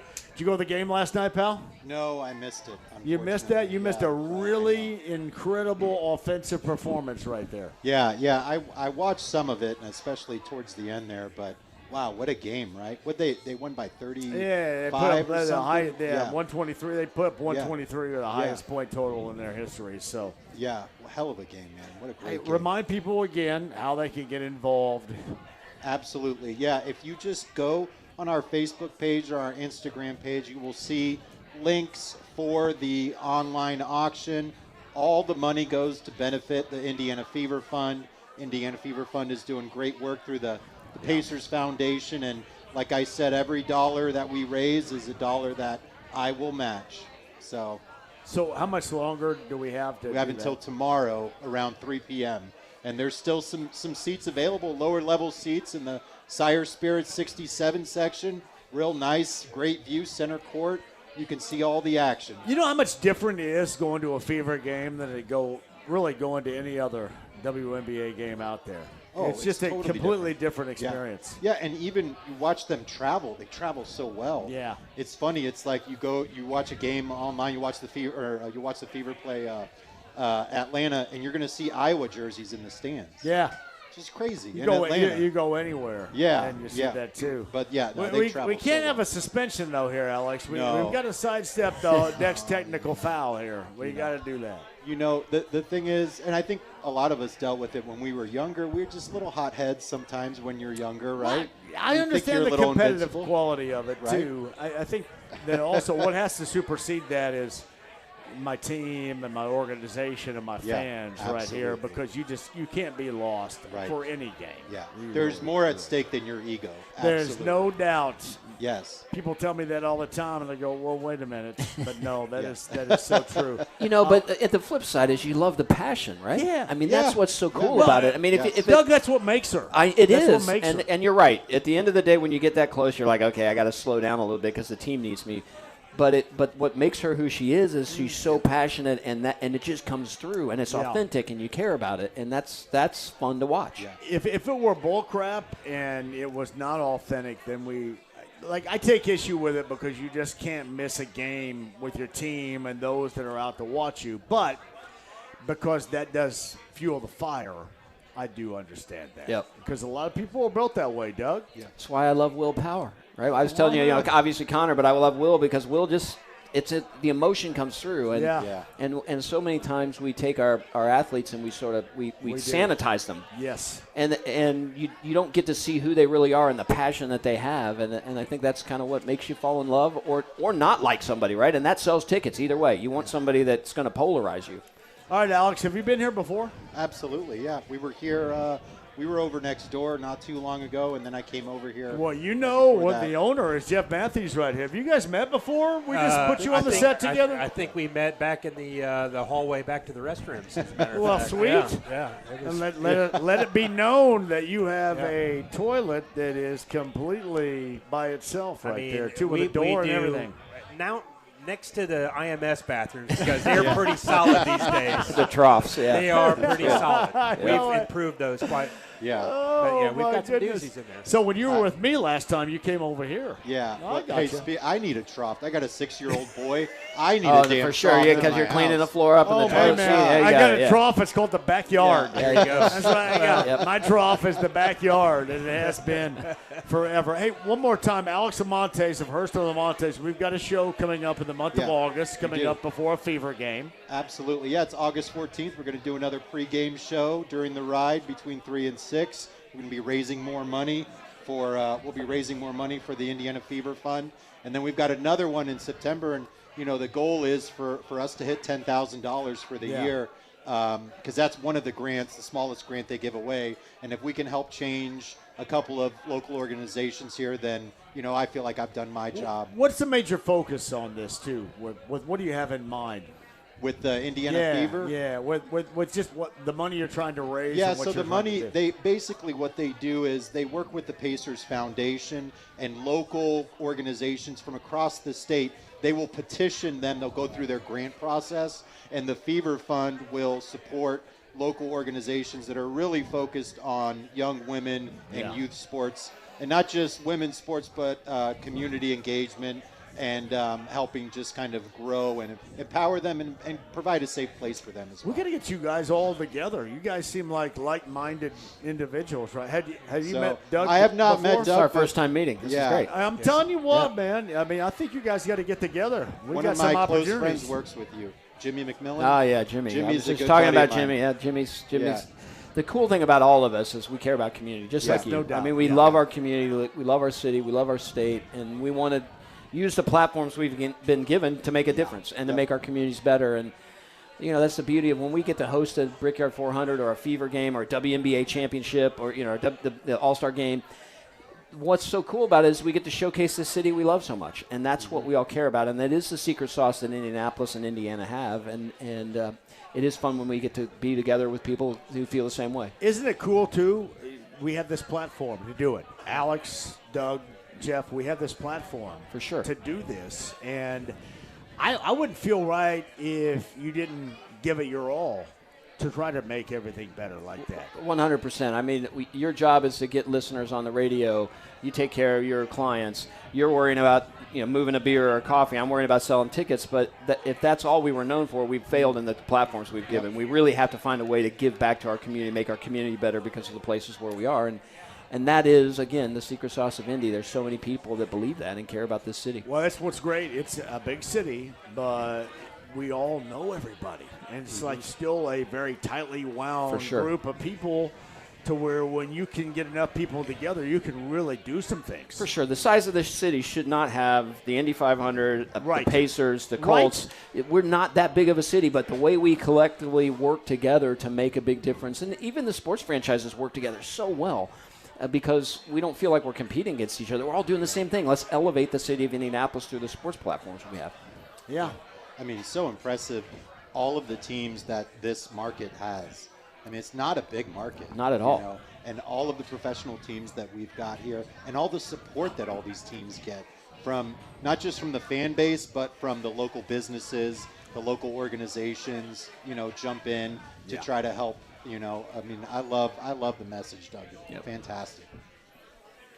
That's my parents. Yeah. Wait a minute. No way. Yeah, that's my mom and dad. So Beth left and your parents Beth left. up. They got to keep an eye on me because you never know what I'm going to do. Somebody's got to police me. I tell you what, guys, you want to hang for a minute? You guys still cool? Sure. You got time here? All right, let's take a break. James will take a break, come back on the other side. Jeff, we have to figure out how we're going to give away all these tickets. We've got a load here, and then you've got even more. We do, and the bad thing about me is I don't have enough trivia for the Brickyard 400 to give away this many tickets. But I got a few more trivia questions. But, we're going to ramp this up. Let's go. All right, quick break. We'll come back. We've got Jeff. We've got Doug. We've got Alex. We've got a great place, Speedway City Garage. You can join us, the Hall of Parade, and more coming up. Don't go anywhere. This is 93.5, 107.5, The Fan.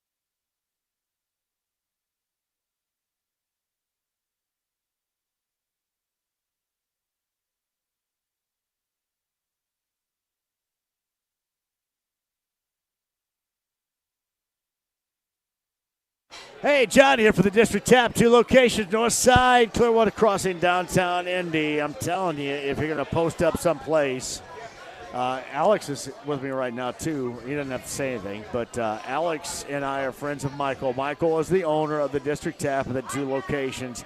The downtown location is so awesome. If you're going to go to an event anywhere downtown, especially the Field House, that is the place you want to go. Happy hour specials, damn good food, all that, and then some at the District Tap. 2 locations, North Side, Clearwater Crossing. Ask for Sammy.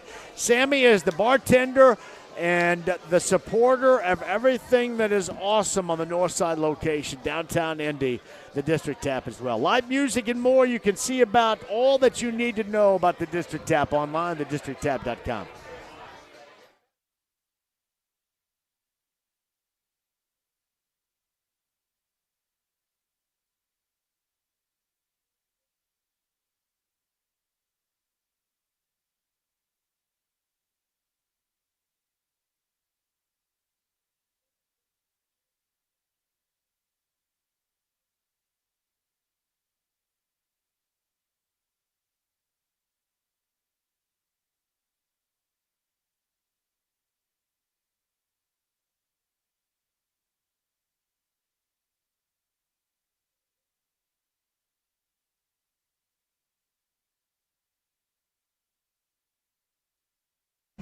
Hey, I got a great idea for you. Big Red Liquors powers the JMV Takeover every Saturday night on B105.7. You can find one of the 100 location nearest you, BigRedLiquors.com. Also, the Red Hot deals and such I'm going to talk about right now.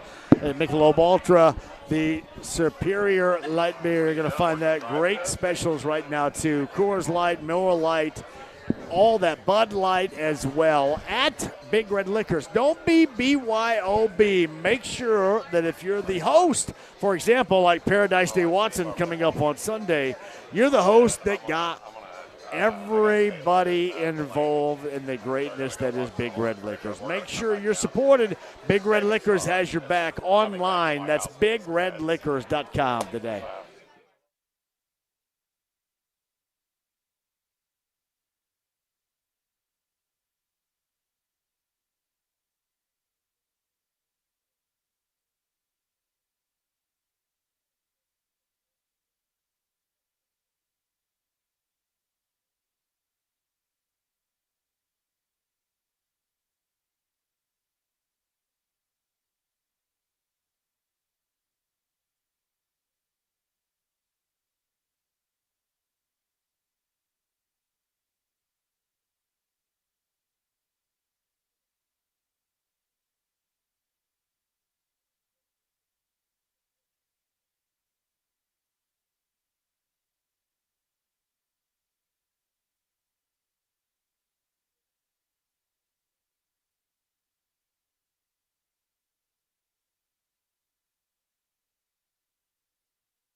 The Ride with JMV. Excuse me, Robo. Any special message for all the kids watching at home? Stay out of trouble. 93.5 and 107.5. The Fan. Hey, welcome back, Doug Bowles, Alex Lamontes, Jeff Matthews. I'm JMV. We're at the Speedway City Garage. Kevin Lee's going to be on the inbound a little bit later on. His son has driven in the Truck Series a couple of different times, courtesy of our friend Marcus in California Closets, which is really awesome here. We've got beers all the way around. Alex, one more time, and remind people about what they need to do to bid on stuff right now for the betterment of everybody. Absolutely. So you can go to the Hearst Lamontes Facebook page, to our Instagram page. On the link tree there, you will get a link to a Give Butter silent auction, and you can go online and bid on some signed jerseys. They were actually signed. JMV witnessed it. Remember, you saw Tamika sign them last week. She was right there. Yeah. So when I was talking to Mike Damone, she sat right there. She did. She's like, what are you, little schoolboy right here? What's going on? Me and Damone were hanging out. You were for a loving little it, bit. man. Yeah, I was Yeah, in you were love with schoolgirl Damone in it. right there. Yeah. You know, she was so awesome for hanging out like that. So, yeah, she was But no, great. she's cool as hell. Yeah, so you guys, you can bid on those auctions. Every penny goes to the Indiana Fever Fund. You will hear me on the JMV show on August 14th. We will give them the money on that day. I will match all the dollars, and then we're going to do it again on August 14th, and we're going to do it again in September as well. So the goal is raise as much money as we can for these organizations. Where do they go right now? So they can go right now. They can go to our Facebook page. You will see a link right at the very top there. That'll take you directly to the silent auction page. That's awesome. Alex Lamonte's right there. Jeff Matthews is the owner of Speedway City Garage, and Doug Bowles is the president of the Speedway and IndyCar and more. He has more right here. He got family. Yeah, my parents showed up, which is pretty cool. It's awesome. They're here for the hauler parade, which starts here in a little bit. And what time does it start here? I think 5 o'clock is 5 technically o'clock? when it begins, and I can't remember. I think the trucks actually roll off about 7, and they head. This is literally the trucks with the race cars in them, heading on over the racetrack where they'll start unloading, getting ready for the weekend. Let's give away some tickets here, guys. How do we do it? Let's do that. So I think I've got another trivia question that will be a doozy. So you want to do it on the phone here, or do you want to do it with people that are just in the building? I mean, we've got a lot of great people in this building right now. Yes. I think we ought to do it right We got here. lovely people here. right now. A lot of really handsome and attractive people in this place. Right Not here. me. You're not talking about So- me. These are Friday practice tickets. They are. They're Friday practice tickets. So they're good for tomorrow. Yep. So come out and see us. So 1994. 94. It was the inaugural event. And we all know who won that race, right? We do. But who was it that sat on the pole? And he's such a great dude. I still text with this guy. Do you And- really? oh, my gosh, yes. It's such a great guy. Great story. Do you want my man to come over here and tell us right here? Yeah, you got it. Rick There you go. Mass What's right Rick away. Mass? Rick Rick won Mass. Rick. How about that? Yeah, so Rick, there you go. Rick Mass is such a good guy. That And- is- Use yeah. them. So there you go. Southeastern U.S. guys got. Do you the big still talk draw. with him I today? do. We Do text. you really? We text. He's a really, really good guy, which is a lot of fun. Rick Mast. Yep. What's your favorite livery, NASCAR-wise, of all Well, time? my dad and mom are here, so they would agree with me. Probably it's Darrell Waltrip in the Tide car. See, I was gonna go that to me was I was going to such go a great car. Waltrip in the Gatorade. But Yeah, the that goes Gatorade back car was further. pretty good Yeah. too, for sure. And then even Dale Senior in the Wrangler car. I mean, there were some really cool liveries. Who back in the day. drove the Hawaiian Tropic back in the day? That's a Hawaiian great Tropic. I think it was the Hawaiian Tropic #1. Was that in the movie Six Pack or actually? I think it was it was the movie Six Pack, or it might have been in Smokey and the Bandit 2. 2, yes. Yes. That's a great question. Because I think did Somebody Joe here has to know Klecko that. not turn over Joe Klecko did. Buford T. Justice's patrol car? Now we're Jackie crossing over Gleason. Smoking the Bandit. What is it? Cannonball Run. Cannonball That was a great one, Run too. is That's what it was that's a great right one, too. there. See, that's what you think about when NASCAR comes up, things like that, right? For there. sure. Pretty For cool. sure. That's good All right. stuff. Yeah, I know. Somebody's got to tell us who drove that car, though. I know it. Hawaiian Tropic, #1, Cannonball Run. Peyton, I got to go to a break here. You got a name? Who is it? He's looking. He's trying to find out. By the way, Buddy Baker. No, I don't know. I'm supposed to be giving the welcome to the USAC sprint car drivers who are racing tonight, but I'm staying here with you guys in That's this group here beautiful. because this is so fun. Yeah, I love But I it. just want to remind people, if you want to come see racing tonight, we got racing at the dirt track tonight with USAC sprint cars. Should be a lot of fun. Mike Chappell's going to join on the other side. You guys all still good? Yeah, hanging out. Doug Bowles, Speedway president. Jeff Matthews, he's the owner of the Speedway City Garage. Alex Lamontes of Hurston Lamontes. Who you got, Peyton? Donnie Allison, who actually ran the Indy 500 as well. I mean, that's pretty cool, right? That is. The Allison Donnie brothers. Allison. My Buddy Baker was wrong. Buddy Baker, by the way, I believe Buddy Baker and, hold on, Cale Yarborough, Dukes of Hazzard. Quick Now break, we're we'll really come getting back. Speedway City Garage, don't go anywhere. The Hauler Parade and more live here. Join us, and tickets to give away. 93.5, 107.5 The Fan. Let's go.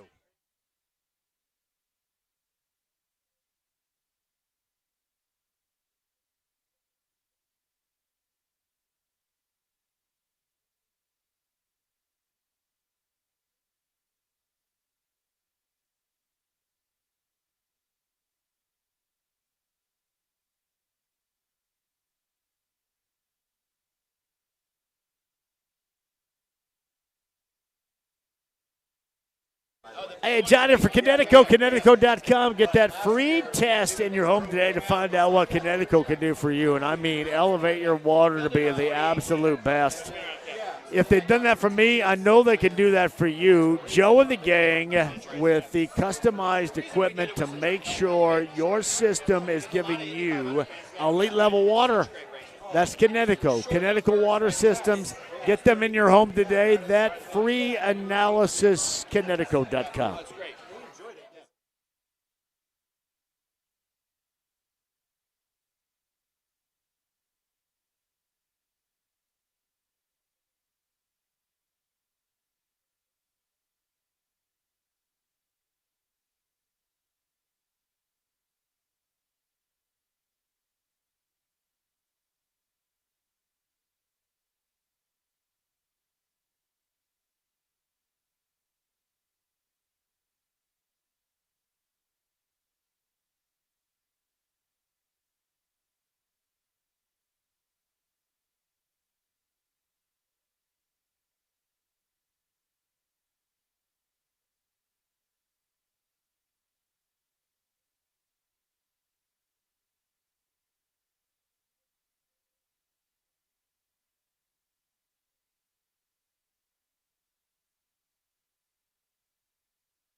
The Ride with JMV. Hi, this is Robert Romanis, Mike Damone from Fast Times at Ridgemont High. And you are listening to JMV. Now you have the attitude. 93.5 and 107.5. The Fan. Oh, Damone, we love you. Speedway City Garage. Alec Lamontes of Hurst and Lamontes with us, and Jeff Matthews, the owner of Speedway Garage. I believe Doug Bowles is out and about right now. He'll be back to Speedway Press. We doing okay here, Jeff? I think we're doing okay. I mean, I look around. I see a lot of new faces. I love the new faces here. I do, too. How we doing, Alex? You know what, man? I love watching you be as giddy as a schoolgirl. I'm giddy when as a schoolgirl. Damone comes on the I radio was. talking I know. about the JMV take. It was the JMV, incredible. Show. Oh, I had my people God. go out to his Dude. event, and they talked to him, and he said, "Man, he was such a nice guy. I love being on with him. That made me feel so good." Absolutely. All right, guys, sit tight. Mike Chappell of CBS 4 and Fox 59's on the Andy Moore Automotive Group hotline. Hello, Mike. How are you? I'm doing good. How you doing? Mike, I wanted to ask, because you kind of chimed in on the whole Caitlin Clark thing last night. Here's what I say. It can be okay if you feel that that's what you are. In this case, you're compelled to be a competitor, and you get teed up. But honestly, when you've already done that and you're sitting on 6 and now 7 in a 30-point blowout, as the team leader, the most important piece of that team, you got to let that thing go. Yeah, I understand. And the defense is going to be, well, she's such a competitor, and she doesn't have an off switch. Well, you also have to understand the moment. And now maybe there's a couple of games. Hey, I don't know what the rules are. Once you have 8, you're suspended 1 game. Okay, you come back and then you get another one. Do you get like a couple more before you're suspended again? I don't know how that works. Yeah, you go to 8, you're suspended, and then 2 more. Every 2 after that, you get suspended again. You know, at what point? Then I guess what you do, you look at the schedule. If there's 2 easier games, you get teed up in 1 to get thrown out, and then you don't play the next game if you play 2 crappy teams. But what she's done with her fiery way she approaches the game is she's put herself one reaction away from a suspension, and your best player should not put herself in that situation. It was unnecessary, and I understand the fire that burns in her. And somebody mentioned, well, that was such a soft tech. Maybe, but you've got to understand also that these refs don't know what the hell they're doing. They're just kind of out there. They're just out there guessing. So don't put your availability in someone else's hands. Walk away, and I don't know.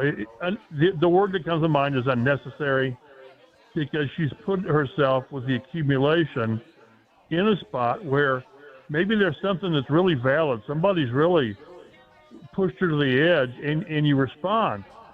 Then the legitimate one gets you a suspension when maybe there were a couple, and there have been a couple that were iffy. But that doesn't matter. They're on there, so that's the only thing. And I tell you, when they play like they did last night, I realize Connecticut's not very good. But when you get 3 players that can routinely drop 70 points, as these 3 players can do, you can do great things. Now, they still can't play defense. They either can't or won't or whatever. You know what they remind me of? You remember Loyola Marymount? Yeah. That's what they remind me of. They want to get the game set up. They didn't care if they gave up easy baskets, because then it let them get going hot and heavy the other way. But no, it's 123 points, and the fourth quarter for mainly your backup. So they could have scored, if they had a mind to, they could have scored 130 and not batted an eye. Hey, Mike, I say this. Don't get triggered by a scrub. Yes. All right? She got triggered by a scrub. For one play and a 30-point blowout, don't get triggered and compromise your participation in the future by a scrub. That's it. Because maybe that's what happens when it matters, and they send the 8th player on the roster out to rough her up, and, she throws an elbow or whatever. I mean, Clark in response, and then she's suspended, and then it matters, and they're probably good enough to handle a 1-game suspension with the way they're playing and their record, but it's just unnecessary, and I don't anticipate her changing. It's kind of like with Andrew Luck, with the way he played. He always told us he would try to change how he played, and he didn't a lot, because that's what made him who he is. But at the same time, what is it? The best ability is availability, and And if you can't play, you can't help. Although Mike Chappell. Yeah, Mike Chappell of CBS. Just kind of not behave yourself, but just watch your reactions. Mike Chappell of CBS 4 and Fox 59 with us. So next week, Colts camp officially gets started. What are some of the dialogue expectations when the players come in? You guys converse with them. What are some of the expectations from Daniel Jones to Jonathan Taylor to Leatu Latu to Mooney Ward to DeForest Buckner? Give me some of the expectations, Mike. Oh, they're going to talk defensively. I think this is a chance to be a really good top 10 defense, and I think they can be if DeForest Buckner can give them some meaningful playing time, and we don't know. Daniel Jones, I don't know who we get on Tuesday when they report. We won't get Jones, I don't think. But no, they're going to be optimistic. Again, if this team can stay healthy, which I already saw that Carolina lost a top-tier linebacker with a knee injury or lower leg injury or whatever. But I think they're going to be optimistic. Again, defensively, you've got 5 new starters. Offensively, with the Tyler Warrens, and it's a good offense with Tyler Warren and Pierce and Downs and certainly Jonathan Taylor. But the quarterback has to be healthy and stay healthy. So it'll be upbeat. It always is upbeat. Sometimes you're thinking, these guys, they're talking big and they'll be, 4-12 back in the 16-game season. But I think there's reason for this team to be upbeat. But it just depends on 4 or 5 issues, and some of them is an injury. But again, until you start playing, you're not going to know. I'm more interested next Tuesday when Chris Ballard talks with us. He always does that pre-camp, and he'll give us some insight, I think, on who's where, who's going to do what, whether Buckner's going to be on PUP or Alec Pierce. See, the last time we saw Alec Pierce, he wasn't practicing because of the ankle. Well, that's been a month, 5 weeks, so he very well could have been. I'm sure by now he's out running around now. Whether it's full go, I don't know. But one of the big questions is when he'll be ready to really cut loose in camp, and that's kind of important because you paid him big money and you got rid of Michael Pittman, and you don't really have a proven number 3 receiver. So Mike Chappell of CBS 4 and Fox 59. Hey, Mike, before I let you go here, we're kind of short on time. I do want to ask you this. I brought this up yesterday. Situationally speaking, is there a scenario that you look at if the Colts live down again to expectations in 2026 to where they have an organizational change, but the head coach remains the same? How much of a possibility is that? In my mind, not likely, because then again, I think Shane is one of the top offensive coordinators, offensive minds in the league. Now, whether he's made enough growth as a head coach, no, I think if Carly decides to make a change, it's everything. And then which only a handful of players will be off limits as far as, I guess core players, the younger players, the draft picks. Now, if it doesn't go well, barring injuries that really, complicate things, I just think she blows it up and starts over. I would agree with you on that. They're just for example, if they don't live up to expectations as a team and the offense looks good in the process, I kind of wonder if situations are rethought. Yeah, true story. But again, then you're telling your new general manager, here's your team, and by the way, here's your head coach, and here's your quarterback. It makes a lot of sense, but to not have let the general manager make this team in his own image would be difficult from the start. Right. And Mike Chappell of CBS 4 Fox 59 Tuesday will be out in front of all of it with the players and Chris Ballard and everybody for the final time at Grant Park in Westfield before it moves over to West 56, and we'll see what happens after that. Yeah, this is going to be interesting, Mike. It really is. Looking forward to it. It's funny. I mentioned this at the outset of the show. I thought even more so than last year, there most of the Colts fans out there are going to say, yeah, I'll believe it when I see it, and it's going to have to be the entirety of the season, not just half of it. And you can't blame them. It's been 5 years without the playoffs. So, it's a prove-it league, and no one gives you much when you go 8-9 or 9-8 or whatever, and they don't want excuses. Just win, baby. Mike, I appreciate you, man. Next week we'll do it for real while they're in training camp, pal. Thank you. Instead of BS, we can just talk about real stuff. I know. Real things and no BS. That'd be weird, although I think most of my show's a lot of BS anyway, so yeah. Thanks, Mike. Mike Chappell of CBS 4 and Fox 59 on the Andy Moore Automotive Group hotline. Jeff Matthews, the owner of Speedway City Garage. How are things going? Good. We talked a lot about scrubs, right? And we did. We had some requests. We've seen a lot of TLC. scrubs. We had some TLC requests during that whole time period. Now who was that request from? Denise. Denise would like to hear some TLC. Denise. I like Denise. Be nice. She went to Ben Davis, so Denise talk slow. So did Kevin Lee. I love Kevin Lee. Kevin Lee was going to be here, but I don't think he's going to get here. If Ben Davis folks have to talk slow, I'm further west in Danville. I have to talk really slow. Well, look, I'm in Greene County in the Eastern Greene. I don't even know if I'm allowed to talk, to be honest. Alex Lamontes, where'd you go to high school? I went to Satellite High School in Satellite Beach, Florida. Oh, yeah. You came up here and went to college, right? Transplant. Yeah, I went to Hanover to play How'd football. you end up at Hanover? How'd that happen? I was recruited to play football there. And you can look, he's a football player. You can tell that. Yeah, he's in good shape. He's a badass dude right there, Not man. in good shape, no. Big. And big is a nice way of saying something else. He's in good shape. I'd be happy to walk into a bar with him and feel perfectly safe. All day. Alex, Doug, and Jeff, and me, John, on the other side. You guys sit tight. We'll come back. We're at Speedway City Garage. It's all of us the rest of the way. Don't go anywhere. 93.5, 107.5 The Fan. Weather update from Fox 59.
Hey, John here for Express Pro Tire and Auto.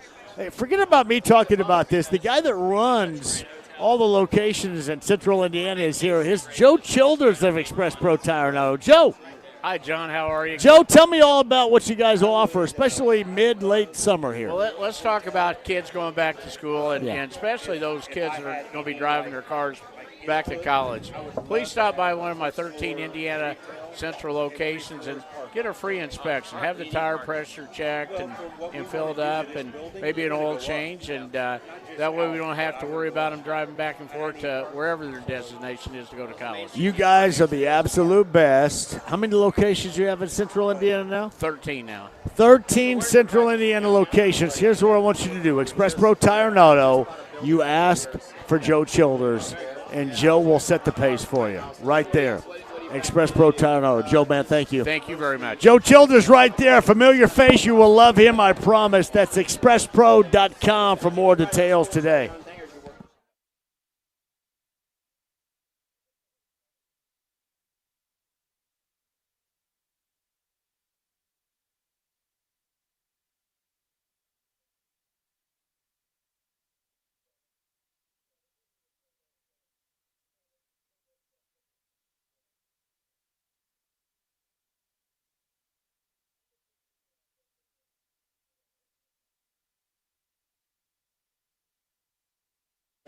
Hey, John here from Mark Dietel, Mark Dietel Realty. You want the best in realty? Mark Dietel is that person.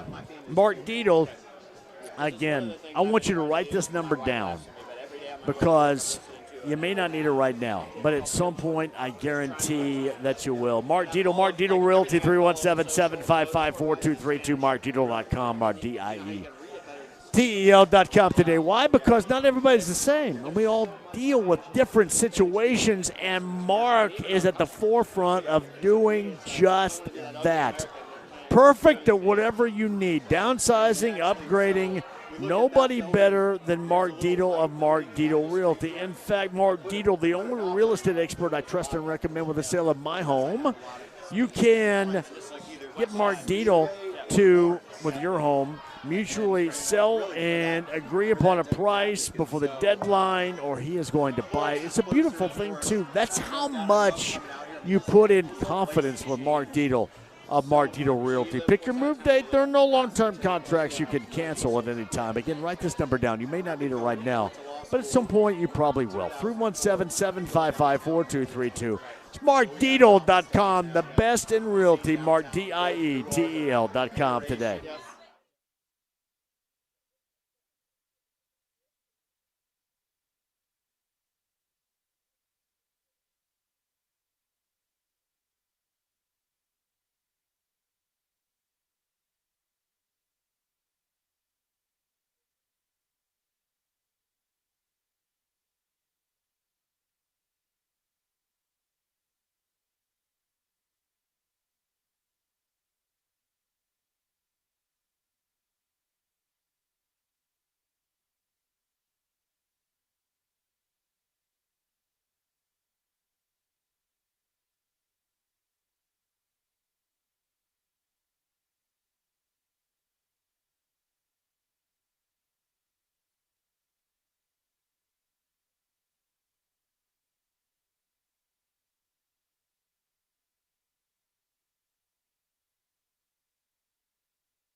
The Ride with JMV. I am the cream, yeah. The cream of the crop. And there is no one that does it better. 93.5 and 107.5. The Fan. That's all right. Let's load up here really quick. Doug Bowles, Alex Lamontes, Jeff Matthews, Speedway City Garage. Doug, you just told you had to be someplace? Yeah. Who was telling you that? That's Amanda. Amanda runs our PR, so. Hi, Amanda. Hi, Amanda. Look, Amanda. Hi. Hey, look, Amanda comes on over. here. I Ready to go. She's your Hi, boss, Amanda. huh? Wait. She's the Hey, boss. Amanda, where does Doug have to be here when? What? He needs to be at the stage at 5:34 for an I don't interview. even see a stage. Where the hell is it? Over 14th there? Street. He's got to walk 2 whole blocks. What? What time has he got to be there? 5:34. He's fully 23 He's fully Plenty of time. caffeinated. He'll be there in like Plenty of 5 time, minutes. Amanda. See, you don't know what taking Doug, though. Like, he has to stop and talk to everybody in those 2 blocks. It's going to take us just a minute to make it there. So normally it would take how long? I mean, I walked in 2 minutes, but nobody wants to talk to me. How long will it take Doug to get It'll there? probably take that full 10 minutes to get down there. That's beautiful right there. 2 into 8 because As of it Speedway should, though. I president mean, Doug like, Bowles. he's the people's president. He's got to talk to everybody. So what's Amanda's background right here? What we got? Thanks, Amanda. So, actually, Amanda came from a law firm where she was doing PR for a law firm and has been with us for how many years now? It's been a while. 5 years now. So she manages all the PR side. So Susie Elliott, who's probably a name you know, who really helps, works for Amanda, and that's the group that really kind of points me in the right direction. So who was it that set the JMV takeover up on Georgetown Road? So that was a collective effort of the entire awesome, team. buddy. So the PR team wanted to absolutely do that. So did I. So we called the ticket team. And the ticket team had to make a few phone calls. It took a little bit of effort, but it was the best that was a location. Great spot. It was a great location. It was right next to the porta pots too. Well, you just don't have to go far to go to the restroom, right? It was right there. But last year you were so far out in the Coke lot, it was really difficult. So you were right there on Georgetown Road where you got to see all the stuff going on that evening. Fantastic. But that's Amanda and her team and Kelly and her team on the ticketing side that collaborated and said, we have to make this happen. Amanda's awesome. She's awesome. Well, she was good on the air too, buddy. She's a PR person. That's why I gave it to her. I knew she'd be fine, right? Hey, remind everybody, Doug, before you have to go about not only today, tomorrow, this weekend. So tonight's our sprint car race. That's starting here shortly. Hot laps, I think, start about 6:30 on the dirt track there. Then tomorrow we've got practice from about noon to 2 with both the O'Reilly Cup and the Cup cars. Tomorrow night, don't forget Raceway Park trucks, NASCAR trucks out at Raceway Park. Connor Daly, IndyCar driver, actually running out there, which will be a lot of fun. Shout out to Beth. Connor Daly. And Beth is a little bit nervous. I'm worried about that, but she'll be good. Beth, you're not nervous, are you? I've never known Beth to be nervous for anything. World champion. She's always chill. World champion stand-up jet skier. She was out jet skiing Tuesday night with the boys, and she can. I won't say how old she is, but she will outride all of them. I got the look there. And then Saturday, the O'Reilly race qualifying for our Brickyard 400 presented by PPG, and then that race on Sunday. So and then we get a weekend off, and then we go for 5 weekends in a row with 6 races for IndyCar all over the road, including the Washington, D.C. race coming up. So pretty excited about that one. How excited are you about D.C.? The idea that Indy cars can race around the National Mall in front of the Capitol and the Washington Monument is pretty spectacular. And will the President of the United States be president? Forget your politics. The idea that we're racing in our nation's capital. Yeah, he will be there for sure. He will be there. But the mayor of D.C., who is a Democrat, also is really excited about this, so it's as bipartisan as you can get. You know me. I don't give two craps about politics. I know, but the minute I say Washington, D.C., I was at a bar Beth and I were getting carry out. Waiting at the bar, and some lady looked at me, and she walked past me, and she came back, stood in front of me, and she said, I know you. I said, I don't think so. And she said, oh, no, I know you. And then she said, oh, you're the Speedway guy, right? And then she just went off on the whole Washington, D.C. race. And I tried to remind her that it's the 250th anniversary of our country. Yeah. We need to celebrate it. And the fact that IndyCar gets to go in the nation's capital and do that is a pretty big deal. So pretty excited about that event. It's going to be a lot of fun. Did the president have a lot to do with you guys getting that race? So we started working through the channels of going through Congress to get it done. And you know how things are in Congress. So the president just said, this is a great idea. Let's just do it at an executive order. Absolutely. Yes, for sure. That's the problem. Yeah, so I just think sometimes when politics gets involved, it's problematic.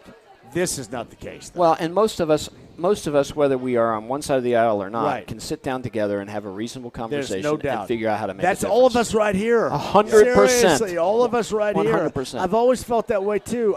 Like the last thing I ever talk about my friends is, their political lean. I don't give a crap. For sure. It's just and all even about hanging. if you did have the conversation, you listen to each other and you find a way to work together, and that's the beauty of the city of Indianapolis and the state of Indiana. We've always historically been able to do that. We just can't let the rhetoric on both sides drive the way we make decisions. All right, lawyer, jump in here. Alex Lamontes, are you agreeing with us? I mean, I wouldn't have said it any better. I mean, honestly, that's the best thing about Indiana. That's why I love Indiana. I mean, you can sit down at a bar like we're doing right now, have a drink with someone, and have a conversation with them and a discussion, whether you agree or not. Correct. At the end of the day, we're all Hoosiers. We're all the same people. And frankly, we all want the same thing. And we all care about each other. Yes. Right? I mean, that's the thing. We want to make a difference for everybody. Yeah. Totally agree. And if I may, Amanda is going to fire me if I don't go, and I'll try and come back before you're off the air. Okay, that's fine. That's okay. When Doug See you, gets buddy. on. Thanks, Amanda. Thanks for taking our boy away. Thank you. Well done. Thank you. But if I may add to what was said here, and I agree with everything that's been said here. Our coffee shop is every walk of every person. Oh, that's By good. That's a Beth. good one. That's a good one. Yeah, Beth. Yes, you can carry that. Is that just a random drink you're drinking from there, Beth? That's great. I mean, we are in the district, so have at it. Wounded soldier. So you know, Continue. we are we're a great coffee shop that we don't give a damn about your No. political stance, No. what you do, what you are about. Just come in and have fun, and that's what we do here. That's it. That's it. We'll come back and talk with you about that. Alex go. is going to rejoin too. James will take a break and come back on the other side. We got Garth Brooks tickets to give away as well. That is on the text line at 317-239-1070. So get ready. You guys got to show me that you want Garth Brooks tickets. 4 shows coming up in August. Your chance to win. That is on the other side. 93.5, 107.5 The Fan. An update courtesy of Fox 59 weather-wise right now.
The Ride with JMV. Pay him. Pay that man his money. 93.5 and 107.5. The Fan. Hey, James, I want you back at the studio at 317-239-1070. Text line, James. This has to be living up to expectations for Garth Brooks. 4 shows coming up in August at Gainbridge Fieldhouse. Somebody's going to win these tickets. James, tell me how this is going, would you please? Right now, it's still pretty slow, but it also does tend to kind of pick up. I don't want you to give these away. If it's going to be slow, don't give them away. If it's half-assed, because we don't do half-ass around here, if it's half-assed, don't give them away. If it's full-ass, give them away. Well, it's still half-assed right now. It's still half-assed right now, but I'm telling you guys, I may just decide not to give these away if you guys half-ass this. 317-239-1070. James, you tell me exactly how this is going as we close out the show. We're at Speedway City Garage today. Jeff Matthews is the owner. How are things going? Things are going great. I think the crowd's been awesome, and it has. It's been a fun day. You want to give now? You have tickets you can give away? I do. I've Okay. got a plethora of tickets that are here at my disposal, but I also have 2 very premium. Let's give those away. Okay, let's do that. Let's give those away at 239-1070 right now. I like that idea. Premium tickets. Now, can they get it through Me. They can go digital through you? Yes, so we can connect, and I'll get the tickets to them digitally. Okay. But these are 2 tickets to the Turn 2 Suites. Turn 2 Suites. And they are incredible tickets. Incredible. All included. Beer, cocktails, James, food, all of it. Let's go number 9 at 239-1070, James, for that. Can we do that? yeah, and sure. James, you send me is this on the phone line? Number 9 Yeah, on the phone phone phones. We'll do this on the phones. You send me the information, and I'll pass that along to Jeff. And Jeff can get them what they need to go to the race on Sunday. Yes, How about sir. that? What about those Friday tickets there, Jeff? Buddy, we've Tickets got for all tonight. kinds of We've got Friday. We got lots of Friday. tickets We right got here. Saturday. All the We got tickets galore here. So we're gonna do some trivia here Here's too. I think. here's part of it too. I'm gonna be here for a while.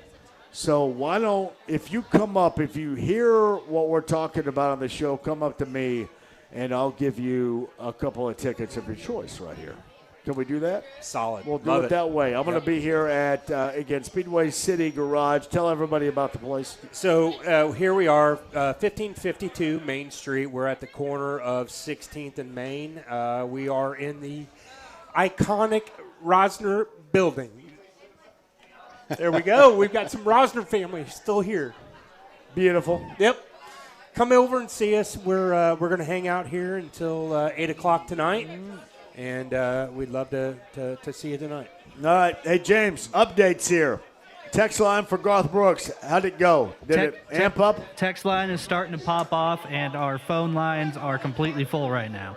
All right. Well, and you tell me, James, give me the winner on the phones, too, for these prime tickets, and we'll let everybody know who won those as well. So we got that. I'll give those away as well. Alex Lamontes, one more time regarding how people can get involved. Sure, you can find the silent auction on our Facebook page. There's a link right there, and on our Instagram page. But I did want to mention this Speedway lager. What's this all about? This is pretty good stuff. 105 calories. Yeah, man. I'm telling you what, Yeah. hey. We're Right? losing weight while we Perfect drink for it. you. Yeah. Right? You'd love this. And as long as at Southport High School, if I don't have a massive wuss out later on tonight, I'm going to be working at a calorie deficit tonight, even with drinking all this. Yeah, are you Beautiful. going to be seeing straight when you're playing tonight? I Yeah. play much better. Play much better like that. You're going to hoop But it up that tonight. is great beer. Yeah, I mean, that's straight from Pax Verum Brewery out of LaPel, Indiana. Love it. It's They good, make man. some amazing beers and award-winning beers. Yeah. We've got the Speedway City IPA. We've got the Light Lager. We've got 10 beers on tap of Pax Verum right now, and we switch them out quite often, so come and check it out. You guys, thank you all for having us today. This has been awesome. We got tickets to give away. I'm going to be here for a lot longer than right now. Alex, thank you very much. Thanks for having me, man. Thank you, Jeff. Thank you to Doug Bowles, Speedway president. Peyton, good to see you too.